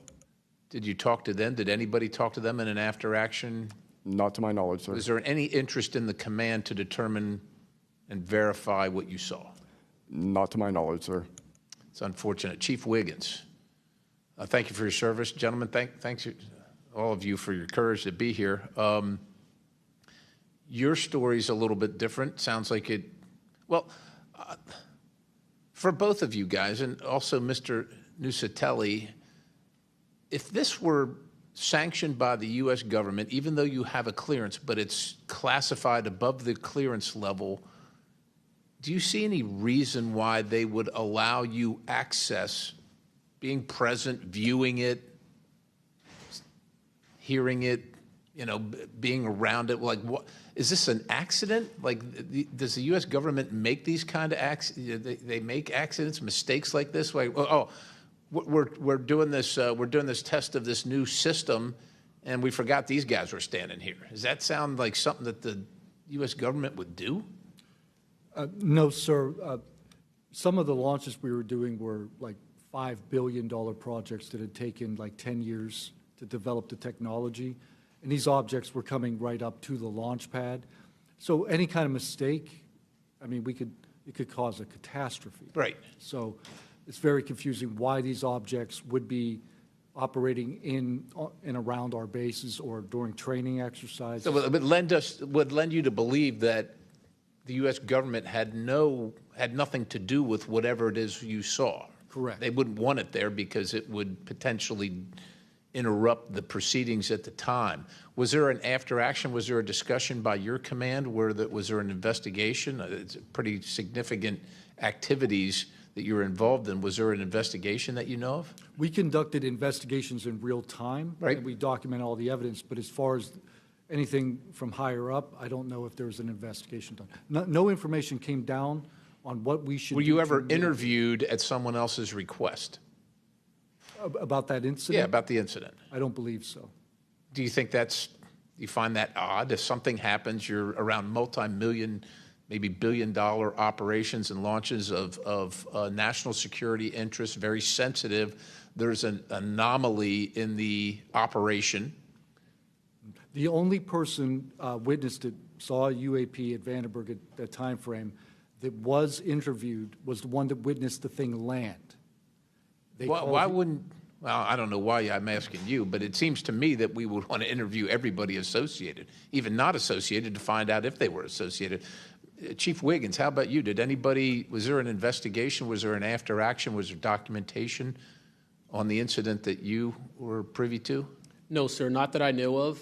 And in my previous experience as an operations specialist, all operations that I've been a part of have been deliberate. So yeah, there. And deliberate operations, after the operations, you conduct an after-action review, or that's what the Army calls it. I don't know what I imagine the Navy has something similar to determine your weaknesses, your successes. Do you do that in regard to this incident? No, sir. The Navy calls it after-action reports, and not to my knowledge was there an after-action report of this incident, sir. It's unfortunate. Thank you, Chair. I yield. I now recognize Mr. Biggs for 5 minutes. Thank you, Madam Chair. Thank you to the witnesses for being here today. I'll tell you that today's testimony should alarm every American, no matter their views on UAPs. This isn't simply about UAPs. It's about government integrity, responsible use of taxpayer funds, and Congress's constitutional duty to oversee the executive branch. I've heard evidence of critical information hidden in special access programs, off limits to virtually every elected representative, and certainly to the public. Credible witnesses report retaliation for speaking out. These are clear attempts to silence those who are exposing the truth. We must protect the whistleblowers. And decades of government disinformation have eviscerated public trust. So this isn't a partisan matter. It's a constitutional matter. And when you talk about the VAs, Ms. Spielberger, and all the problems that they had, the hub of that was Phoenix. And they went after the whistleblowers there. And that was under the Obama administration. So it doesn't matter which administration, which party, both parties have got to come clean, particularly on this. So if the government thinks it can hide the truth and punish those who speak out, Congress has to keep pushing until the facts, whatever they are, wherever they lead, come to light. I'm going to go to you, Mr. Knapp, first. You've interviewed numerous UAP whistleblowers over the years. The question is, how do you verify their claims before deciding they're credible enough to report on? A combination of factors. First, you check their credentials. Did they really serve where they said they did, and did they work where they said they did? Are there any other witnesses? Is there visual proof, film, footage, things of that sort? You ask the people around them that know them, that used to work with them, if they're credible people. That's one way. You know, I think about ARROW, the organization that this body created to deal with witnesses and whistleblowers. I hope I'm not taking too much of your time here, but they invited people to come forward, service members who knew, saw things and had experiences. And I can tell you that the people that I have talked to who went through that are deeply disappointed. There was a guy named Bob Jacobs who was a lieutenant attached to Vandenberg in 1964. His unit would record missile tests. They recorded all of them. On one of these particular tests, a UFO comes out of nowhere, zaps what looks like a laser beam at what would have been a nuclear dummy, a nuclear weapon, and disabled it. And he is called into the commander's office. Two guys in suits clip that film footage out that shows the UFO, and he's ordered to never talk about it. He comes forward to ARROW. He heeds the call, thinking he's doing his duty as an American to tell that story, and they completely dismissed him. They made up a story that they had tracked down the original footage, and there was nothing like that in it. Well, there was no original footage. It had been taken away the day the footage was recorded. He's deeply disappointed. People like Bob Salas, who had worked at a nuclear ICBM base, who saw UFOs flying over the base, and these missile silos were taken down. He went to ARROW, too, and was completely disregarded.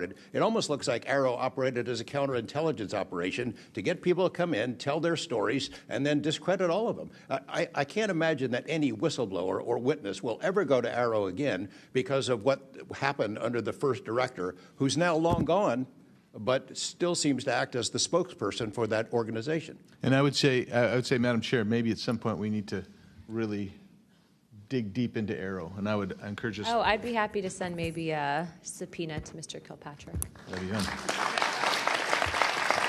Mr. Nucatelli, you've testified that official Air Force records of the Red Square incident are now held by ARROW and the FBI. Has Congress or you been denied access to those records, and on what grounds would we be denied access, you or us? No, the records are unclassified, so okay, provide them to. In the 2003 to 2005 incidents you described, were any physical effects, electromagnetic interference, radio anomalies, or security system disruptions documented in base logs or any reports, official reports? Not to my knowledge, no. Mr. Wiggins, has the full resolution unedited footage of your incident been provided to Congress? Yes. Okay.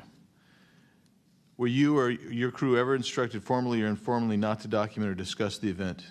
Ever? No. Good. Mr. Borland, you've talked about manipulation of your security clearance records. Can you identify which agencies or offices were responsible and whether they provided any written justification? I can do that in a skiff, sir, 100%. Because of being a part of a multi-agency special access program, I cannot give those publicly. So I had encouraged us, Madam Chair, to have that skiff meeting if we can. And then, Mr. Borland, again for you. You testified that you withheld certain sources and methods from Arrow due to mistrust. Can you give us some specifics that led you to believe they were misrepresenting the truth? Well, as I said already, what I said about scientific methods, scientific control, extraterrestrials, I mean, I know what I've seen, I know what I know, and I know it's true. So any agency that's going to go public and try and manipulate the public perception of this subject in such a way that is negative when I know the truth about it is why I had extreme reservations with it, and also what I've been through and other whistleblowers and people in the know about this subject have been through. So, Madam Chair, thank you for letting me wave on. I think the key thing there you talked about was manipulation of message, manipulation of narrative. That is really the problem with this entire the system that we've seen since you've started these wonderful hearings, Madam Chair, and I thank you so much. Thank you, Representative Biggs. The chair would now like to recognize Mr. Begich for 5 minutes. Thank you, Madam Chair. First question, Mr. Borland, earlier today you mentioned that in a skiff you would be able to discuss whether a member of Congress is actually legally able to access certain information. Under what authority would a member of Congress be restricted from accessing information on this topic, even within a skiff? I would suggest reaching out to Director Gabbard and speaking with her about that. I'm hopeful that this goes back to the executive branch and who even has authority. Unfortunately, I can't give you a 100% solid answer because I don't even have that knowledge. Next question to George Knapp. What is the estimated annual budget, your view, for the program for investigating or reverse engineering UAP-related technology, including official, misappropriated, or black budget funds? I wouldn't have a clue. I don't know of any person that's ever seen it. Does anyone on this panel wish to address that question? Okay, moving on. Are any of you willing to name specific gatekeepers within the root cell of the UAP-SAP Federation?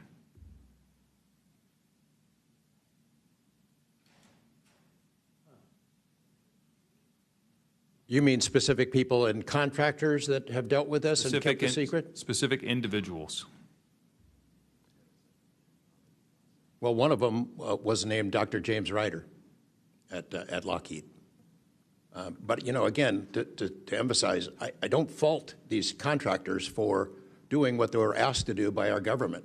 They're supposed to lie if people ask about it. And the intelligence agencies who gave this stuff to them, CIA, I think primarily, told them to keep it quiet, and they've done that. And I suspect that they'd like an off-ramp, that they'd like some help with figuring out this technology at some point. And this is, again, available to anyone, is there a security classification guide for UAP or NHI?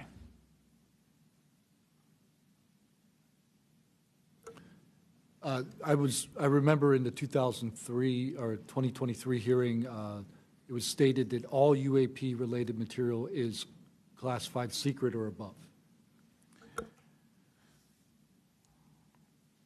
I have a name for you. Go ahead. Glenn Gaffney, CIA. Glenn Gaffney, CIA. Another question for you, Mr. Knapp. What is, in your view, having investigated this issue for so many years, what is the long game with respect to disclosure of this information to the public?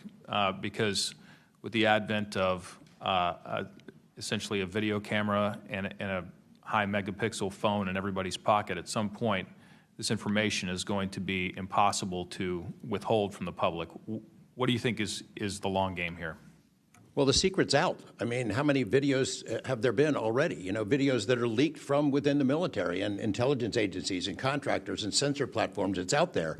But they have the high ground. The people that don't want us to take it seriously dismiss it, discredit the witnesses, come up with a cover story. I mean, it's been out there a long time. The public senses that it's real, and the people in authority dismiss them. It's a game that's been going on a long time, and I don't think they're ever going to release it. I think that there's an attitude among the people that have been involved in this for a long time that the public doesn't deserve to know, and that the public probably can't handle it, but they can.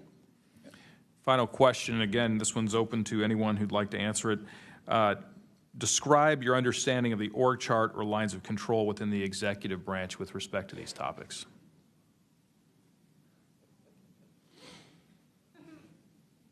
And if you'd like to address that in a skiff, feel free to say so. That could work as long as I'm legally allowed to and you are legally allowed to receive it. I think these programs are in the executive branch, the National Security Council, and over on that side. That seems to be what some of our witnesses have told us over the years. So you can, Congress can file all kinds of requests. The FOIAs can be filed with the Department of Defense, Department of War now, and they can honestly say, well, we don't have it, because they don't have it. Thank you. Is there anything in my remaining 30 seconds that you'd like to share on any of these questions that I've asked you today? I applaud the committee for trying to tackle this monster of an issue. I really appreciate that it might be the only bipartisan issue in Washington where everybody can agree. We've watched multiple hearings now. Everyone is asking the same kind of questions, whether right or left, and honestly want the answers. And Chairman Luna, Chairwoman Luna, I appreciate your dedication to this, Tim Burchett and the other members, for sticking with it, because it's come up in Congress before, and they had hearings, and then they dropped it for 50 years. So it's going to take a lot of time to get to the bottom of this, and I applaud your commitment to getting to the truth. Thank you, Mr. Knapp. Pursuant to Committee Rule 9C. Madam Chair, can I ask a parliamentary question of you? Yeah, sure. Does this subcommittee have the authority to do subpoenas? Task force. So the task force, to answer that question, has to do it through full committee. Okay. So, and also in regards to immunity, which to Mr. Borland's point, we are going to be doing a motion to ask for immunity for you and a few other people to come into a skiff and tell us what you know without being subject to the Espionage Act, et cetera. Thank you, ma'am. So that's just kind of an update. But as a task force, because we are not a full subcommittee and there are certain authorities that haven't been granted to us, probably because they don't want us to have it. But there are ways to work around it, so we're kind of figuring that out. Pursuant to Committee Rule 9C, the majority and minority will have an additional 30 minutes each to ask questions of the witnesses without objection. So ordered. With that being said, if you guys want to jump in the queue, I know Representative Crane, Burleson, and likely Burchett have a few more questions. I'll just start out with two, and then I'll pass the buck to Burleson. Burchett, do you have anything? Yeah. Burchett and then Crane.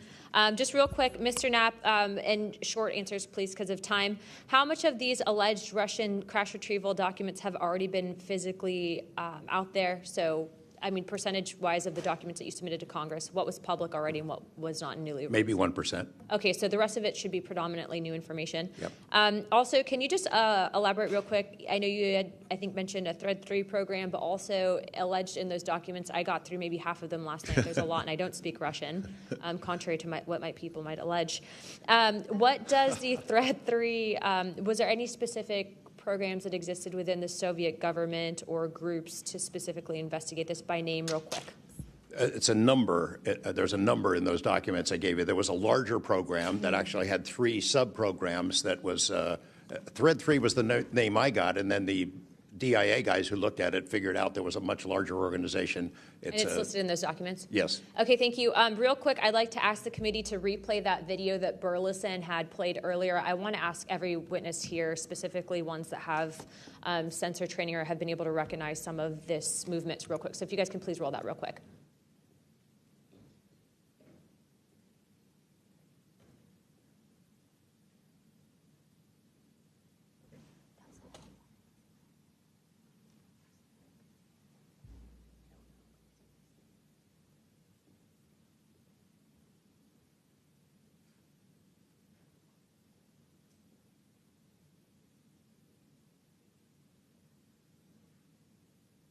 Okay, while this is still rolling, Mr. Nusatelli, real quick yes or no answers. Are you aware of anything in the government, United States government arsenal that can split a Hellfire missile like this? No. And do whatever blob thing it did and then keep going? Nothing? Nothing. All right, how about you, Chief Wiggins?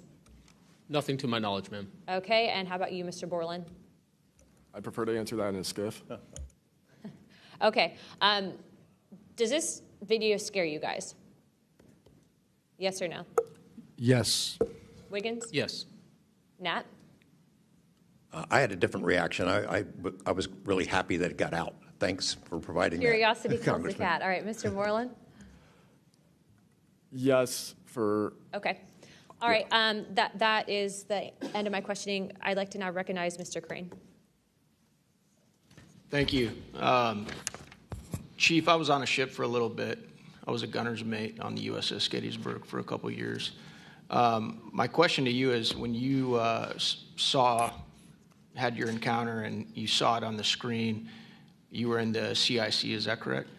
That's correct. On an LCS ship, the CIC is on the bridge, so it's called ICC-1, but yes, same. Did a bunch of the other folks in the CIC come and check out what you were looking at?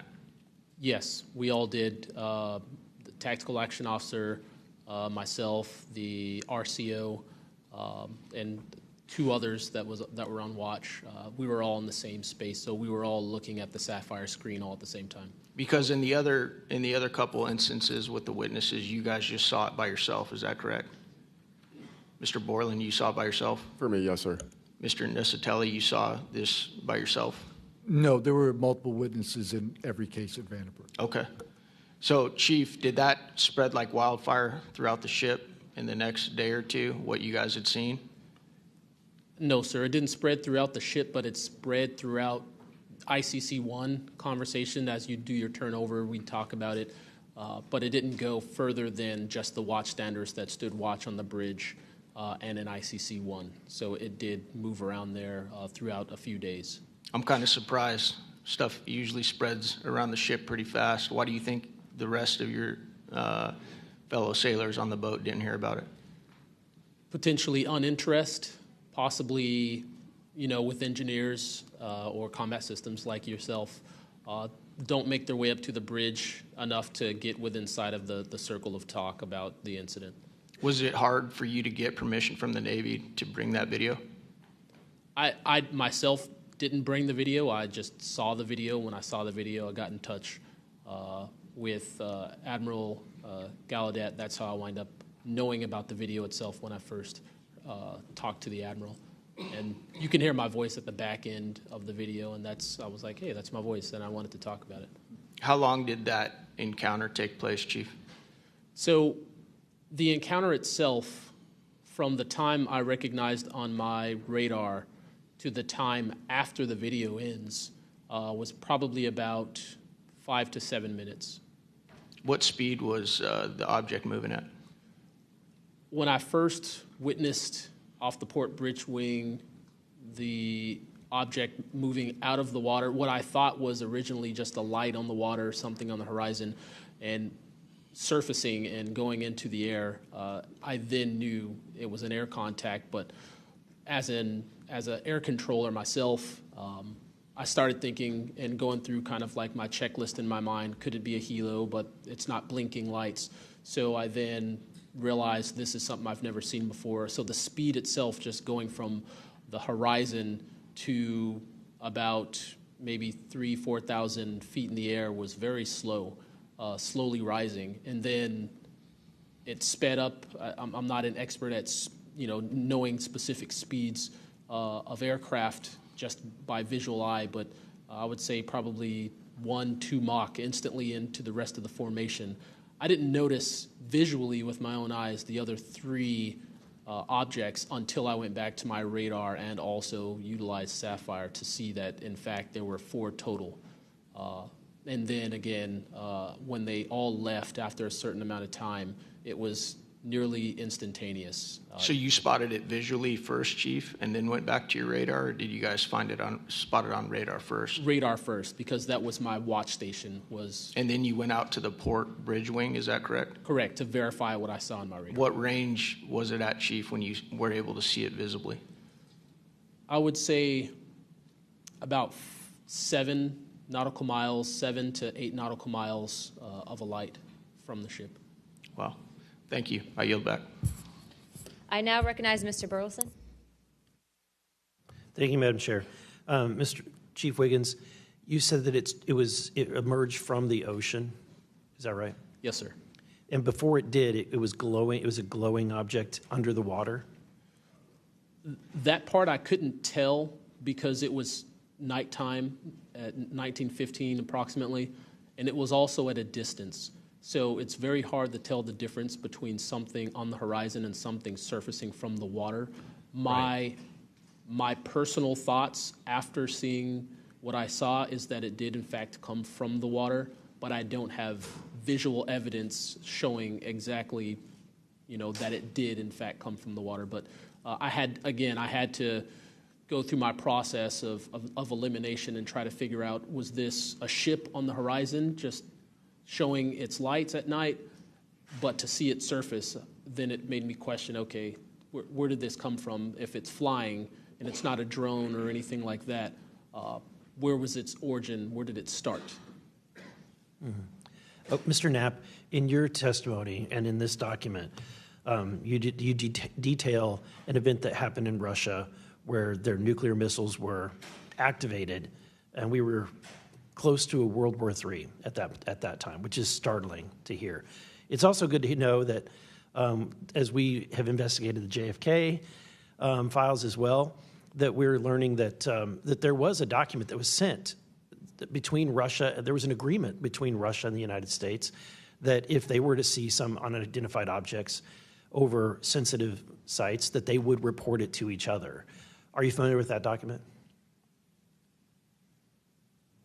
Yes, I'm also familiar with the rhetoric, public rhetoric between President Reagan and Gorbachev at the time, too, that they traded statements about wouldn't it be something if we were threatened by something from way outside, how we might work together. I know for sure that they had conversations about it, and I know we did reach an agreement to try to lessen the possibility that us detecting a UFO or group of UFOs would not be mistaken for a bunch of Russian missiles. There were exchanges of that sort that went back and forth. Yeah, and I can imagine this is, to me, the validity of this document is underscored by the fact that Russia would not want this to be known. They absolutely would not want to know, the public to know, or the United States to know that there was a vulnerability in their missile systems. Would you agree? Absolutely. And, and we had many similar incidents at our nuclear weapons facilities here that have all been sort of swept under the rug. But it's pretty scary when you take down 10 missile silos during tense times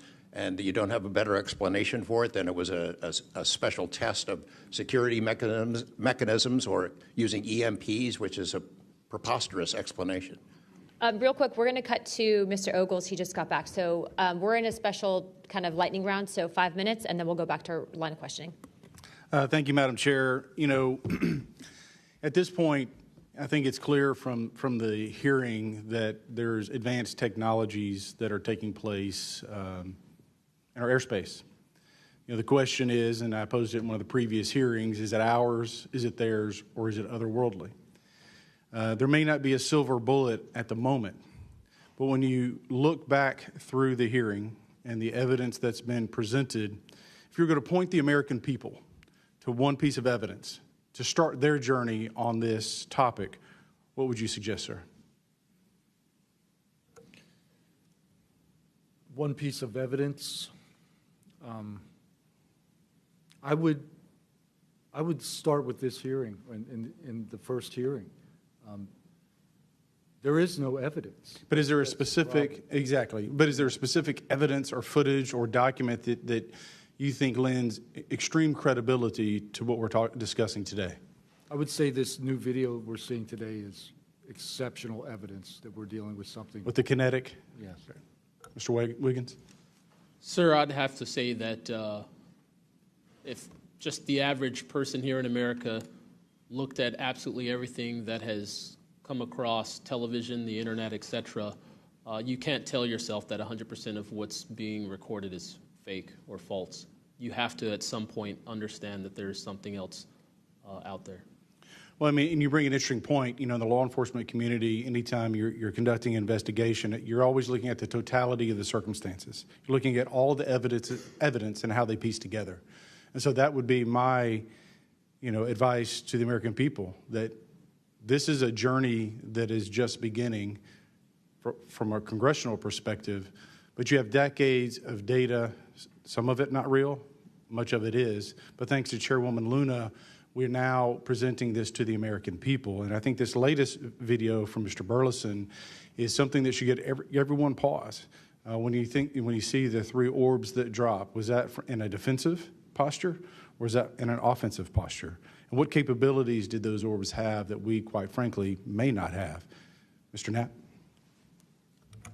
As I mentioned at the beginning of my remarks, what hooked me on the story was the paper trail, these documents that shouldn't exist. We've been told for decades, over and over, there's nothing to it. It's not a threat. You can go about your business. And then when FOIA becomes the law of the land, thousands of pages to the contrary leak out. There's a memo by General Nathan Twining in 1947 when the country was being overflown by dozens of UFOs, hundreds of UFOs, in which he said, look, this is not visionary or fictitious. It's real. These things are craft. They're not ours. They outperform anything we've got. I mean, if you follow the paper trail of documents that they wrote before the military got wise and realized that FOIA really exists and changed their tune and not put things in writing, it spells it out pretty clearly.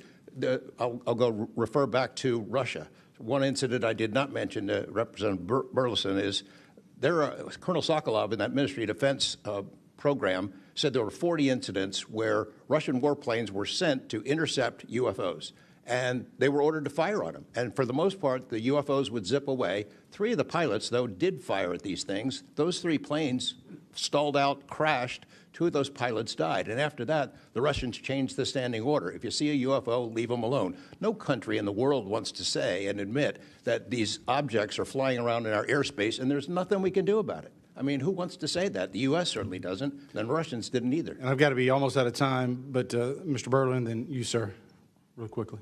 Yeah, to be honest with you, I think Bob Lazar, and not for the reasons that most would talk about, mainly because Bob Lazar was immediately discredited. They said he never worked where he worked. They said he never did what he did. But yet Bob Lazar showed up with a bunch of friends and a video camera and was filming these test flights in the middle of the desert. So clearly he knew something. Madam Chairman, if I'm out of time, I yield back. Thank you very much, Representative Ogles. I'd like to go back now on our lightning round of questioning to Representative Burchett and then Burleson. Burchett, always number 1. As well I should be. Number 1 in your heart, number 435 on the chart. That's me. Dylan, knowing you testified to Arrow, are they obfuscating when they claim to have discovered no evidence of extraterrestrial beings, activity, or technology, and are they lying to the American public? As I said before, it's a manipulation of the public perception. The statement, scientific evidence of extraterrestrials, is a true statement. It is not the truth about what is happening and what we have. Any of y'all like to comment on that further? Mr. Knapp, you're getting edgy. It's splitting hairs. No proof that they're extraterrestrials. What would that proof look like? A piece of kryptonite? What would it be? I mean, we could be talking about different forms of non-human intelligence. I think the dominant paradigm is that they come from outer space, somewhere else, and they have some way that they can cross those vast distances that we can't even imagine doing. But not necessarily, that's not necessarily the answer. So asking for proof of extraterrestrials might not be the answer at all. It's splitting hairs. We don't know where they're from. I don't know anyone who knows the answer for sure. They call them aliens just as a placekeeper kind of a word, but no one in all these programs who've studied this stuff for years, people with much bigger brains than mine, knows the answer for sure. I've talked to Navy folks that some of the deep sea areas, they think there might be something there that they're here, and I don't know when they got here. Another point that needs to be made is every time, we say we're going to back engineer or whatever you want to call it, these craft. I always say, like, it'd be like if you took I ride motorcycles, but if you took like an Indian or a Harley to the people that came over here on the Mayflower, you know, they'd see a bright, shiny object. They might polish it. You know, they might get it started. I doubt they could. They couldn't work on it. They couldn't put fuel. They wouldn't be able to have the capability of putting fuel in it.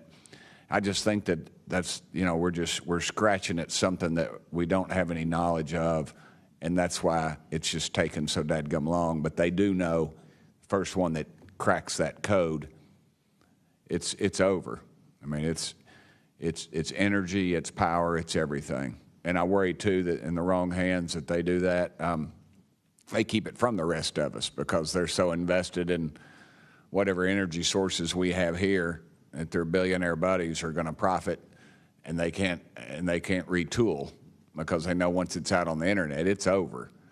And so I think there's a lot of things going after it, and I think that's why the move to discredit folks is so rapid too. I think, you know, they point to them and they put the dogs on them, and it disgusts me. There's a price to be paid for that too. The Russians and Chinese are trying to figure this out as well, but they don't have the same kind of stigma. They tell their best scientists and engineers, get in there and work on it. And they've been doing it for a very long time, might have a head start on us. Here, we don't have our best scientists and engineers working on it because they've been told it's nonsense. The stigma is very real for people like that.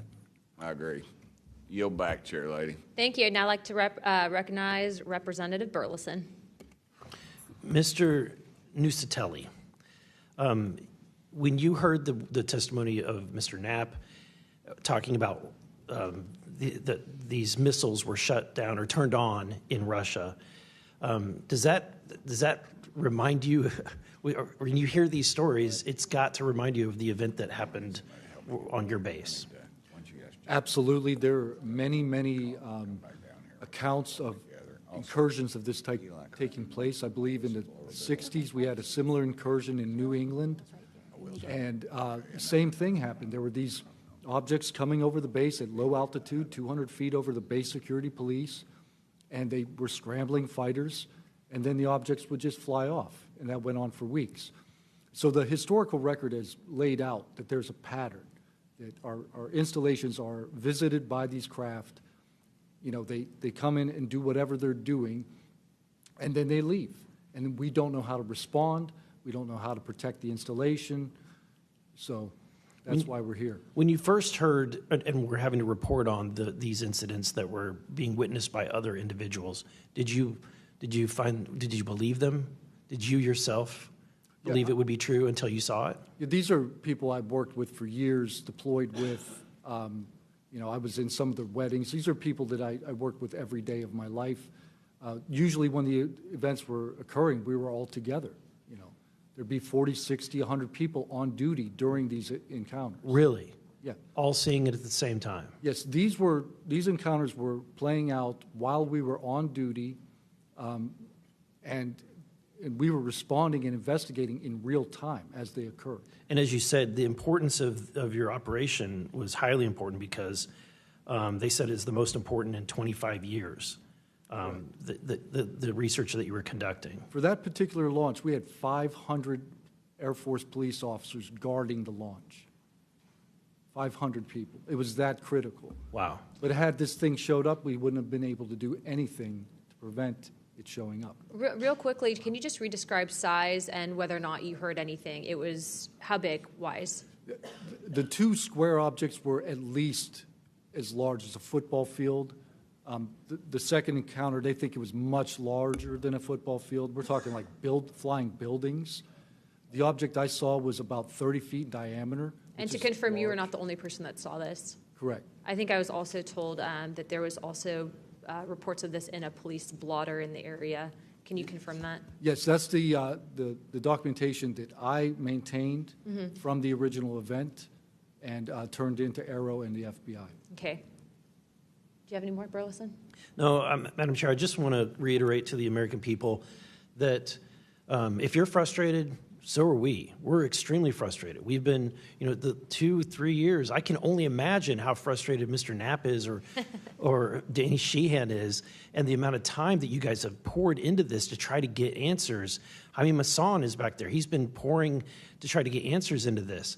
I hope that you all see that we're committed to this, and we're going to be scrappy about it. We may not have the direct authority, but I can assure you, Representative Luna is about as scrappy as it gets. I wouldn't want to scrap with her.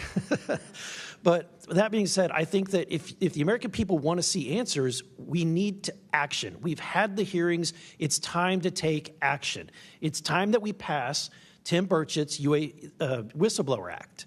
It's time that we pass the UAP Disclosure Act. And I think that we've had a lot of talk about this. It's time for action. Thank you, Burleson.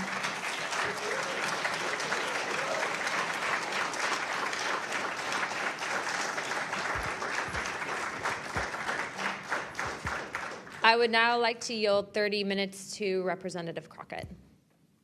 I'll reserve. Thank you. In closing, I want to thank our witnesses once again for their testimony today. I now yield to Ranking Member Crockett for closing remarks. I'll pass. No, I just want to say thank you so much to each and every one of you for being here today, for staying committed to this, and for your courage. I truly believe that courage is contagious, and right now we need more courage than ever, whether it's UAPs or whether we're dealing with any other form of government where people are afraid to come out and speak their truth. The American people are relying on amazing public servants like you to speak up on their behalf, to be the watchdog, and to make sure that we are as safe as possible. And so thank you so much again for conducting a bipartisan hearing on such an important matter. Thank you. I'd now like to recognize myself for some closing remarks. This is obviously something that doesn't just affect everyone in this room.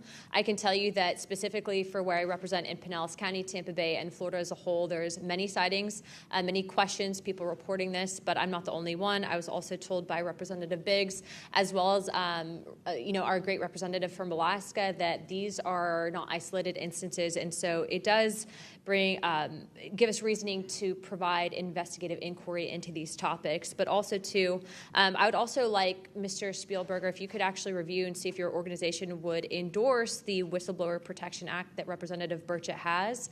I can tell you that I will be signing on to a letter, as well as I'm sure many other members of this task force, and we hope that the ranking chairwoman, or my colleague here, Representative Crockett, as well as our Democrats that were here today, consider also signing on to that, as we do feel that it is time to ensure that our whistleblowers are given adequate protections and that people like Mr. Borland are not facing retribution in the way that they have been.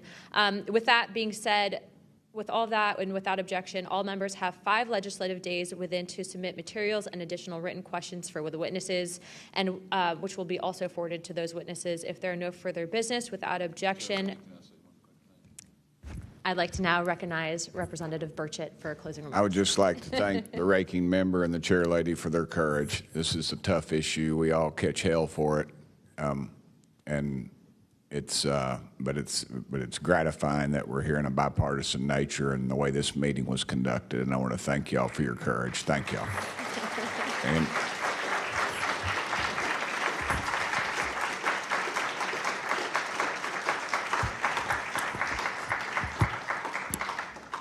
without objection, the task force stands adjourned.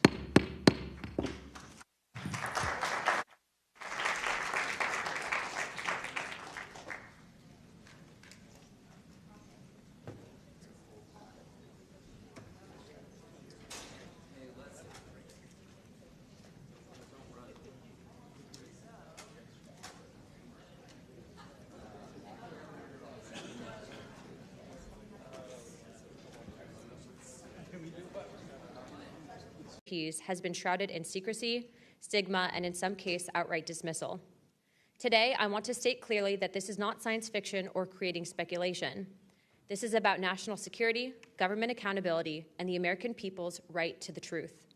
I've spoken now to a number of whistleblowers from the military, to include the infamous Eglin Air Force Base incident that occurred when myself and former Representative Matt Gaetz, as well as Representative Burchett, followed up on a lead from multiple active duty Air Force pilot whistleblowers that alleged that the United States Air Force was covering up UAP activity at Eglin Air Force Base. We have heard from a number of whistleblowers, specifically military pilots, that the reason for not coming forward publicly is out of fear that speaking out would cost them their flight status and potentially their careers. This is unacceptable. We cannot protect our airspaces if our best trained observers are silenced. We cannot advance science if we refuse to ask questions. And we cannot maintain trust in government if we keep the American people in the dark. Now, Congress has tried to fix this problem.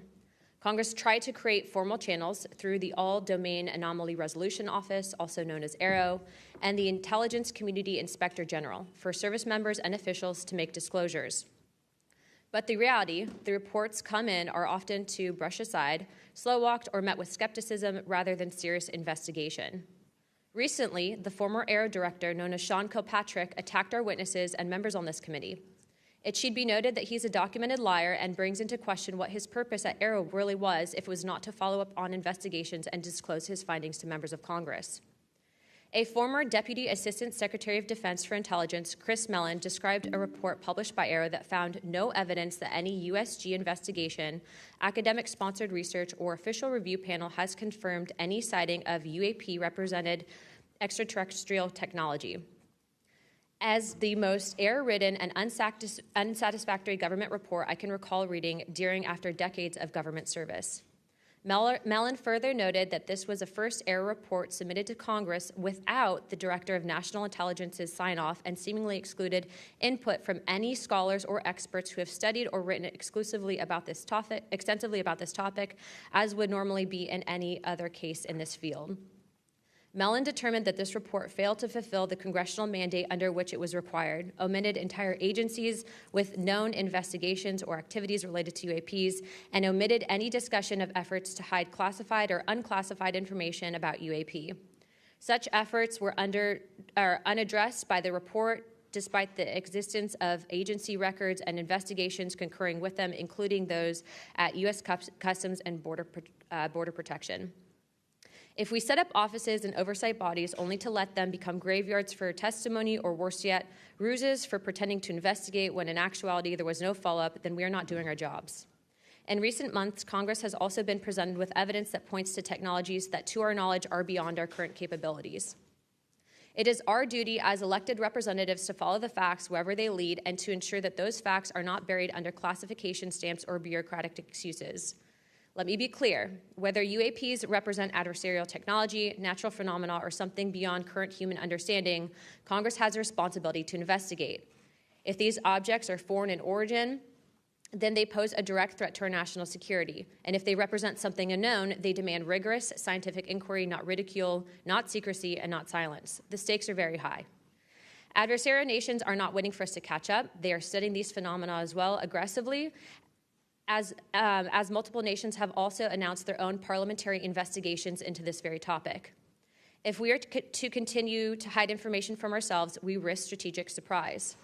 If we continue to ignore our pilots and service members, as well as countless government whistleblowers, we risk losing their trust. And if we continue to shield the truth from the public, we risk eroding the very foundation of democratic accountability. This is why this hearing matters. This is not about fueling speculation. This is about demanding the basic transparency from the Department of Defense and the intelligence community and other military contractors. It is about asking the questions every American has the right to ask. What do we know? What don't we know? And why in a free society are we being told so little? A major barrier to this committee's inquiry into UAPs has been the lack of cooperation and transparency from the Department of Defense and the intelligence community. In preparation for previous UAP hearings, the committee repeatedly asked the Department of Defense to allow members to view videos and files related to UAP incidences. Unfortunately, the Department of Defense notified the committee staff that due to the department's Special Access Program rules, only members of the House Armed Services Committee, as well as the Defense Subcommittee on House Appropriations, also known as HAC-D, were allowed to be read in onto such programs. For a non-committee member to be allowed to view these documents and videos, individual members must be approved by the chairman and ranking member of both HASC and HAC-D. Independent staff oversight has presented a consistent problem for Congress, as well as program budgets are classified. Additionally, oversight reporting to Congress is classified and only provided to the authorizing and appropriations committees of jurisdiction. The American people are not fragile. They do not need to be shielded like children from reality. What they cannot tolerate and what they will not forgive is a government that withholds the truth and punishes those who dare to speak up. I want to close with this. Future generations will look back at this moment and ask what we did when presented with the unknown. Did we look away, embarrassed or afraid, or did we pursue the truth with courage? I intend to be on the side of truth, transparency, and accountability, and I hope my colleagues on this task force will be able to do the same. To quote a few elected officials, Senator Schumer has stated, multiple credible sources allege a constitutional crisis over UFOs. Senator Rounds has stated that these are brilliant individuals and they are not making this stuff up. And our current Secretary of State, Marco Rubio, has stated very high clearances and high positions within our government in regards to these whistleblowers. Senator McConnell also described these whistleblowers as sane and credible. And the witnesses today are not alone. In fact, they're far from it. In fact, 34 senior military, government, and intelligence officials have broken their silence. This includes now Secretary of State Marco Rubio, Senator Rounds, Senator Gillibrand, General Jim Clapper, the former director of the government's UAP task force, the former head of aviation security for the White House National Security Council, the former Secretary of Defense, and many more.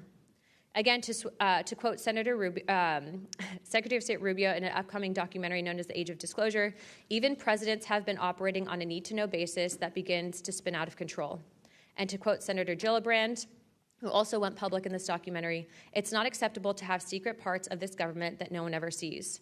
It's time for the fundamental truths of UAP to be revealed to our nation's leaders and the public. It's time for the U.S. government to exercise transparency. And with that, I yield to Ranking Member Crockett for the opening statement. Thank you so much, Madam Chair. At a time of increasing distrust in government, it is important for Congress to take action to restore the government's credibility. Bringing transparency to an issue of great public interest is a step toward doing just that. So I thank Chairwoman Luna for calling this bipartisan hearing to discuss unidentified anomalous phenomena, or UAP, which is today's term for what was commonly known as UFOs, unidentified flying objects. And while some people think of flying saucers when they hear these terms, it is vital that we focus on the real-world impact of UAPs on critical infrastructure, civilian safety, and national security. There is good reason to believe that most UAPs have origins far closer to home. Currently, NASA has not found any evidence that any UAPs have an extraterrestrial origin. Our adversaries are working to develop new capabilities to gain military advantages, and those efforts are likely explanation for the mysteries that we have observed. Nevertheless, the federal government has a responsibility to the American people to investigate and provide transparent disclosures about every incident. The federal government is equally obligated to protect those who report what they've seen, especially to commanding officers and supervisors. And Congress should do everything in its power to protect whistleblowers and conduct oversight of agencies that are failing to provide that protection. Democracy depends on transparency, and transparency often relies on the courage of individuals willing to risk their careers, reputations, and in some cases, their personal safety to tell the truth. So I look forward to hearing from the witnesses today. We should welcome their accounts and acknowledge the bravery they have shown to come before us. We must ensure that all whistleblowers feel that they can come to Congress to tell their stories without fear of retaliation or professional consequences. We need transparency not just to make better policy, but also to ensure that information flows between all those who need it. There are too many tragic examples in our history where information lapses and a lack of cross-agency coordination led to disaster. Just this year, failure to communicate between FAA and the Department of Defense led to tragedy over the Potomac. The Biden-Harris administration sought to eliminate some of these lapses when it established the All-Domain Anomaly Resolution Office at the Department of Defense. AARO can convene sources from all branches of military, the FAA, and NASA to combine forces to create a comprehensive picture of what is happening in our skies. Some UAP reports have perfectly normal explanations: satellites, consumer drones, weather balloons, even pranks. But we need to track down each and every single UAP.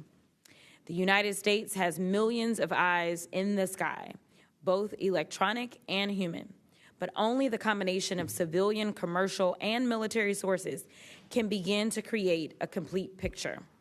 So we need to ensure that people can come forward and report what they have seen to the relevant authorities. And they have to have the right to do so without fear of retaliation. This country has a history of dedicated public servants standing up for what is right, even in the face of potential consequences. From the Pentagon Papers to Watergate to torture programs, whistleblowers have not only informed the public, but also empowered Congress to fulfill its constitutional duty of oversight. Past Congresses have written laws to grant legal protection for whistleblowers, and it is up to us to work responsibly with all sources to hold the executive branch accountable. We are here today to listen to the stories of those who have witnessed events of interest to the American people, and to support the policies that cultivate an environment that welcomes and protects whistleblowers. I hope this hearing will be an example of the respect and protection whistleblowers deserve and the importance of conducting oversight of the federal government. I yield back. I am pleased to welcome the panel of witnesses for today's hearing. I'd first like to welcome Mr. Jeffrey Nusatelli. He's a United States Air Force veteran and a career federal employee with more than 20 years of experience in national security, law enforcement, and public administration. Next, we have Mr. Alexandra Wiggins. Mr. Wiggins is currently serving as a Senior Chief Operations Specialist in the United States Navy. Mr. Wiggins is testifying in his personal capacity today and not on behalf of the United States Navy. Next, I would like to recognize the gentlewoman from Nevada, Representative Titus. Thank you very much, Madam Chairman, ranking members, for allowing me to sit with you on this panel today. I'm honored to be able to introduce a witness here who is from my district, George Knapp, who has been the definitive expert and reporter on this topic that you're exploring today, UAPs or UFOs. George is a longtime friend, I'll say that up front, but a very respected journalist and a recognized expert in this field nationally and internationally. Just a little something about George. He came to Las Vegas in 1979 and joined KLS television station as a general assignment reporter in 1981. Since 1995, he's been the chief investigative reporter for that channel. He also hosts a national radio show you can listen to on Coast to Coast AM, which covers many of the paranormal topics that y'all are discussing. Over the years, George has been, as I said, recognized for his work. He's been honored with the Peabody Award, the DuPont Award, the Edward Murrow Award, and 27 different regional Emmys for his investigative reporting. Indeed, he has told Nevada's story with clarity, with objectivity, and with integrity. So I know that his testimony today is going to be of great interest and value to this committee. So thank you very much. Next, we have Mr. Dylan Borland. Mr. Borland is a United States Air Force veteran and has a long career in federal service. And finally, I'd like to introduce Mr. Joe Spielberger, a senior policy counsel at the Project of Government Oversight. Pursuant to Committee Rule 9G, the witnesses will please stand and raise their right hand.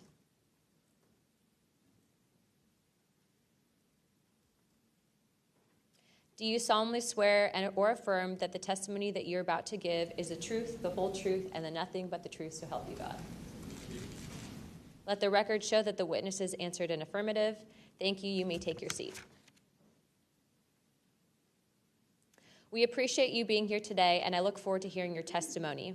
Let me remind the witnesses that we have read your written statements and it will appear in full in the hearing record. Please limit your oral statements to 5 minutes, but I understand you have a lot to get through, so if it goes a little over, don't worry about it. As a reminder, please press the button on the microphone in front of you so that it is on and the members can hear you. When you begin to speak, the light in front of you will turn green. After 4 minutes, the light will turn yellow, and when the red light comes on, your 5 minutes have expired, and we will ask you to please wrap it up. I now recognize Mr. Nusatelli for his opening statement. Good morning. Thank you, Chairwoman Luna, Ranking Member Crockett, and members of the task force for giving us the opportunity to testify today. My name is Jeffrey Nusatelli. I'm a former military police officer with 16 years of active duty service in the U.S. Air Force. I'm here today because the American people have both the right and the responsibility to know the truth about unidentified aerial phenomenon. That truth remains hidden, classified and silenced by fear, retaliation, stigma, and confusion. Today, we are here to help break that silence.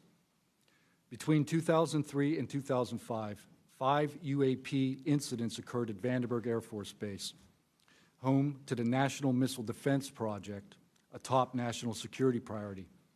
At the time, we were conducting launches deemed by the National Reconnaissance Office as the most important in 25 years. These were historic launches. These facilities were vital, and they were repeatedly visited by UAP. Each incident was witnessed by multiple personnel, documented, investigated, and reported up the chain of command. We sent information up, but we got no guidance down on how to handle these events. I personally witnessed one of these events and investigated others as they occurred. 6 other service members have provided me with the information that I will share with you today. The incursions began on October 14, 2003, when Boeing contractors reported a massive glowing red square silently hovering over 2 missile defense sites. After several minutes, it drifted further east onto the base and vanished over the hills. This event, now known as the Vandenberg Red Square, was referenced by Representative Luna at the first hearing on this topic. Official Air Force records of this event are in possession by Aero and the FBI. Later that night, while I was on duty, security guards at a critical launch site reported a bright, fast-moving object over the ocean. I responded to the incident. Chaos ensued over the radio as the object approached rapidly. I heard my friends screaming, "It's coming right at us, it's coming right for us, and now it's right here." Moments later, I heard them say that it had shot off and was gone. When I arrived on scene, I talked to 5 shaken witnesses who described a massive triangular craft larger than a football field that hovered silently for about 45 seconds over their entry control point before shooting away at impossible speed. About a week later, another patrol reported a light over the ocean, behaving erratically. Believing it might be an unannounced aircraft, they declared an emergency, and an armed response force responded. Before the forces could arrive, the object descended and either landed or hovered on our flight line, and then took off again at impossible speed. The witnesses to this event were threatened and intimidated afterward. They were told to keep quiet and think about what they were reporting. After that, things did get quiet until about 2005, when another patrol reported a massive triangular craft larger than a C-130 silently floating over the installation. He watched it for a few minutes. It traveled west and disappeared into the night. And then I had my own encounter, again in 2005. I was off duty, sitting in my backyard with 2 other police officers when we noticed what first appeared to be a satellite in orbit, but it wasn't acting like a satellite. The light was strange, it was pulsing, and then it started to maneuver. It dropped in elevation. At times it would vanish from view and reappear in a different location in the sky, and eventually it reappeared 200 feet over my house. It was a 30-foot diameter sphere of light. My friends and I watched it for a moment, and then it gently accelerated and traveled up and disappeared into the stars. These events profoundly changed my life and the lives of my friends. We stand at a pivotal moment in history. The question is no longer whether these events are real, but whether we have the courage to face them. True leadership requires vision, a willingness to confront the unknown with transparency and resolve. So I ask the Congress to help we, the people, enact this vision. There are 3 goals: fund independent research and treat UAP study with the same seriousness as we would any other scientific field. 2, end secrecy and overclassification. Transparency is the foundation of truth. Without it, witnesses like us are dismissed. 3, protect the witnesses. Many stay silent out of fear for their careers, reputations, and the safety of their families. Protect them, and you will embolden others to join this cause. These phenomena challenge our deepest assumptions about reality, consciousness, and our place in the universe. Exploring them can unlock transformative breakthroughs in technology, biology, and human understanding. Let this be the moment when America chooses courage over fear, transparency over secrecy, and progress over stagnation. Let's show the world that our nation leads not only through strength, but through fearless pursuit of the truth. Thank you. Thank you, Mr. Nusatelli.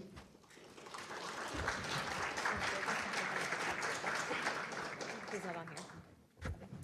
I now recognize Chief Wiggins for his opening statement.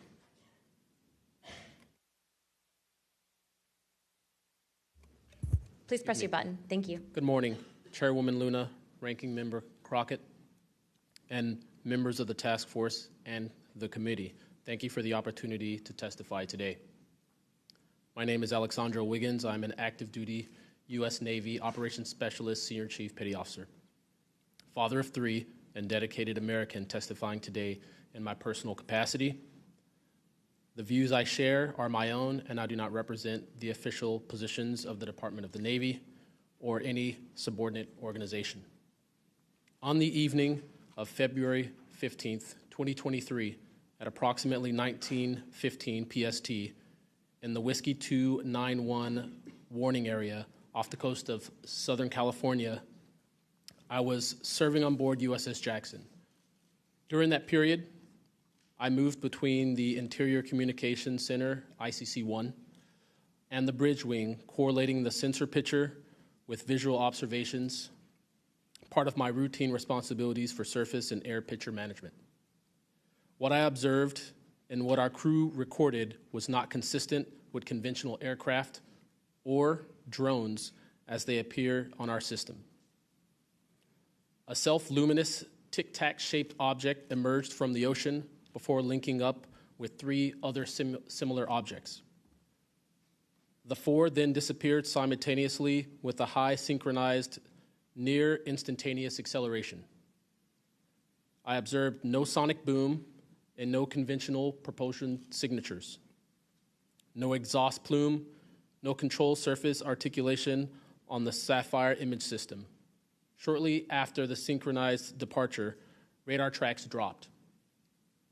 These observations were multi-sensor and recorded inside of ICC-1 with time location overlay visible in our source frames that have been made public by journalists.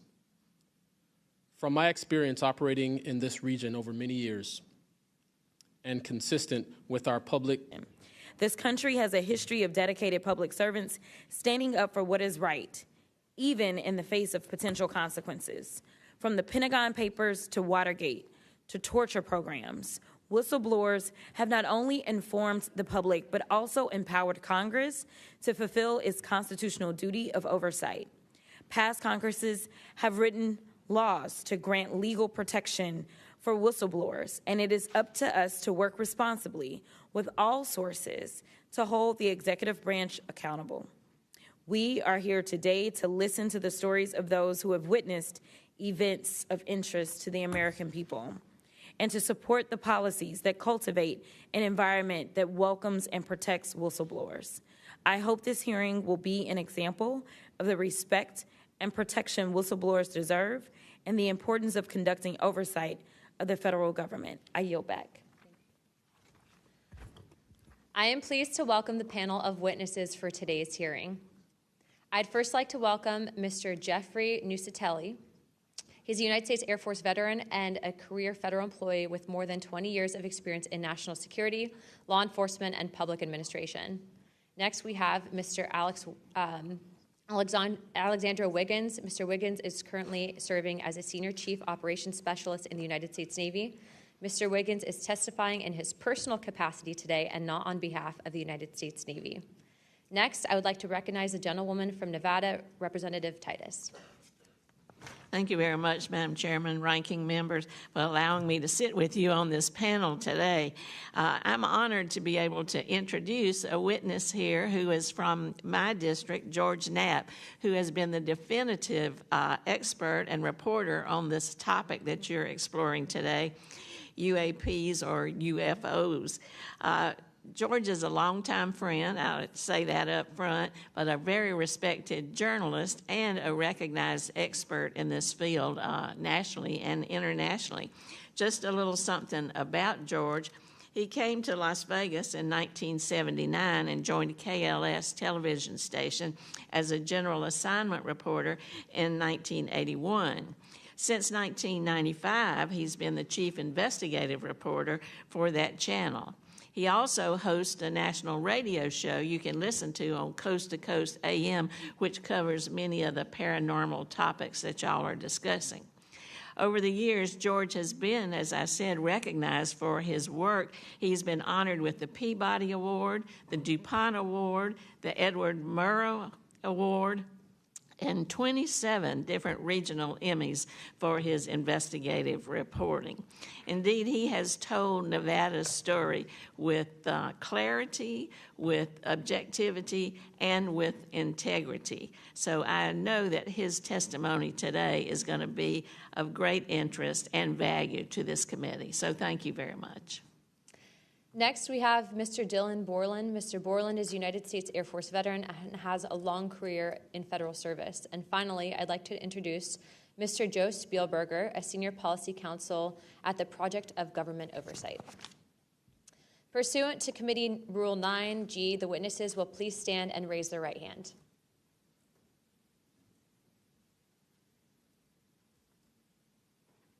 Do you solemnly swear or affirm that the testimony that you're about to give is the truth, the whole truth, and the nothing but the truth, so help you God? Let the record show that the witnesses answered an affirmative. Thank you. You may take your seat. We appreciate you being here today, and I look forward to hearing your testimony. Let me remind the witnesses that we have read your written statements, and it will appear in full in the hearing record. Please limit your oral statements to 5 minutes, but I understand you have a lot to get through, so if it goes a little over, don't worry about it. As a reminder, please press the button on the microphone in front of you so that it is on and the members can hear you. When you begin to speak, the light in front of you will turn green. After 4 minutes, the light will turn yellow, and when the red light comes on, your 5 minutes have expired, and we will ask you to please wrap it up. I now recognize Mr. Nusatelli for his opening statement. Good morning. Thank you, Chairwoman Luna, Ranking Member Crockett, and members of the task force for giving us the opportunity to testify today. My name is Jeffrey Nusatelli. I'm a former military police officer with 16 years of active duty service in the U.S. Air Force. I'm here today because the American people have both the right and the responsibility to know the truth about unidentified aerial phenomenon. That truth remains hidden, classified, and silenced by fear, retaliation, stigma, and confusion. Today, we are here to help break that silence. Between 2003 and 2005, 5 UAP incidents occurred at Vandenberg Air Force Base, home to the National Missile Defense Project, a top national security priority. At the time, we were conducting launches deemed by the National Reconnaissance Office as the most important in 25 years. These were historic launches. These facilities were vital, and they were repeatedly visited by UAP. Each incident was witnessed by multiple personnel, documented, investigated, and reported up the chain of command. We sent information up, but we got no guidance down on how to handle these events. I personally witnessed one of these events and investigated others as they occurred. 6 other service members have provided me with the information that I will share with you today. The incursions began on October 14, 2003, when Boeing contractors reported a massive glowing red square silently hovering over 2 missile defense sites. After several minutes, it drifted further east onto the base and vanished over the hills. This event, now known as the Vandenberg Red Square, was referenced by Representative Luna at the first hearing on this topic. Official Air Force records of this event are in possession by Aero and the FBI. Later that night, while I was on duty, security guards at a critical launch site reported a bright, fast-moving object over the ocean. I responded to the incident. Chaos ensued over the radio as the object approached rapidly. I heard my friends screaming, "It's coming right at us, it's coming right for us, and now it's right here." Moments later, I heard them say that it had shot off and was gone. When I arrived on scene, I talked to 5 shaken witnesses who described a massive triangular craft larger than a football field that hovered silently for about 45 seconds over their entry control point before shooting away at impossible speed. About a week later, another patrol reported a light over the ocean behaving erratically. Believing it might be an unannounced aircraft, they declared an emergency, and an armed response force responded. Before the forces could arrive, the object descended and either landed or hovered on our flight line and then took off again at impossible speed.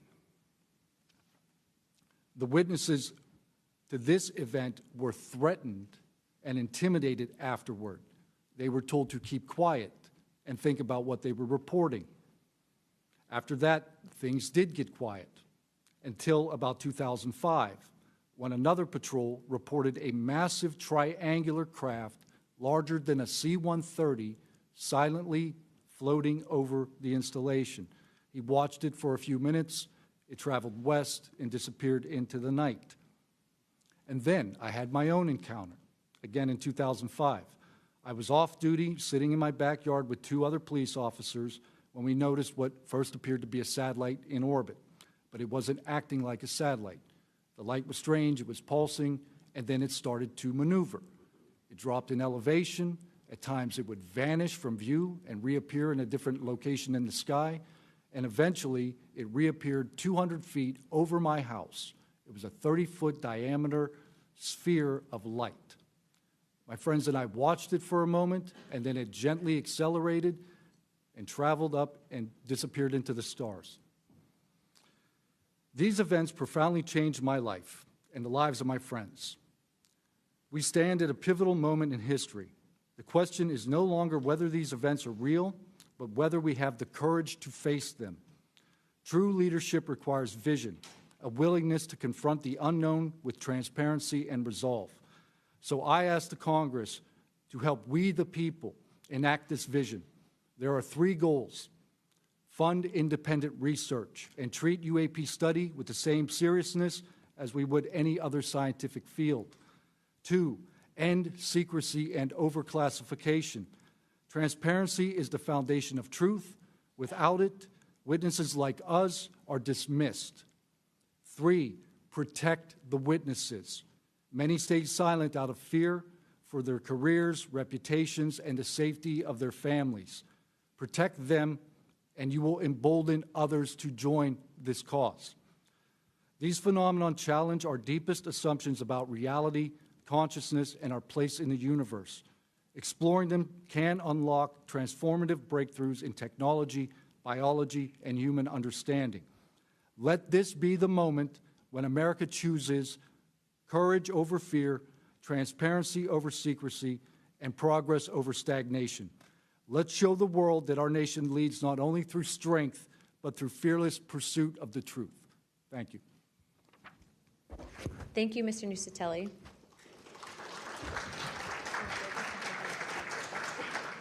He's not on here. I now recognize Chief Wiggins for his opening statement.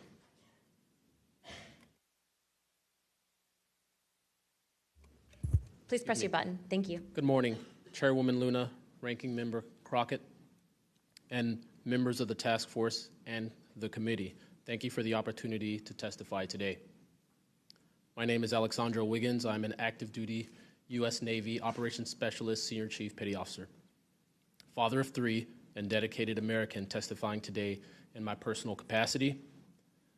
The views I share are my own, and I do not represent the official positions of the Department of the Navy or any subordinate organization. On the evening of February 15th, 2023, at approximately 19:15 PST, in the Whiskey 291 warning area off the coast of Southern California, I was serving on board USS Jackson. During that period, I moved between the Interior Communications Center, ICC-1, and the bridge wing, correlating the sensor picture with visual observations, part of my routine responsibilities for surface and air picture management.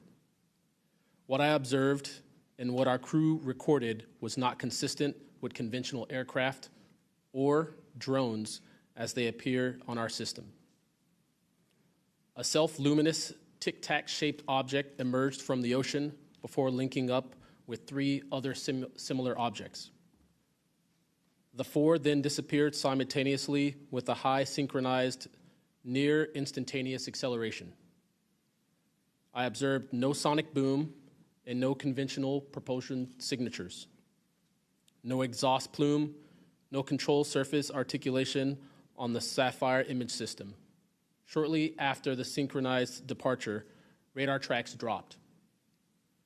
These observations were multi-sensor and recorded inside of ICC-1 with time location overlay visible in our source frames that have been made public by journalists.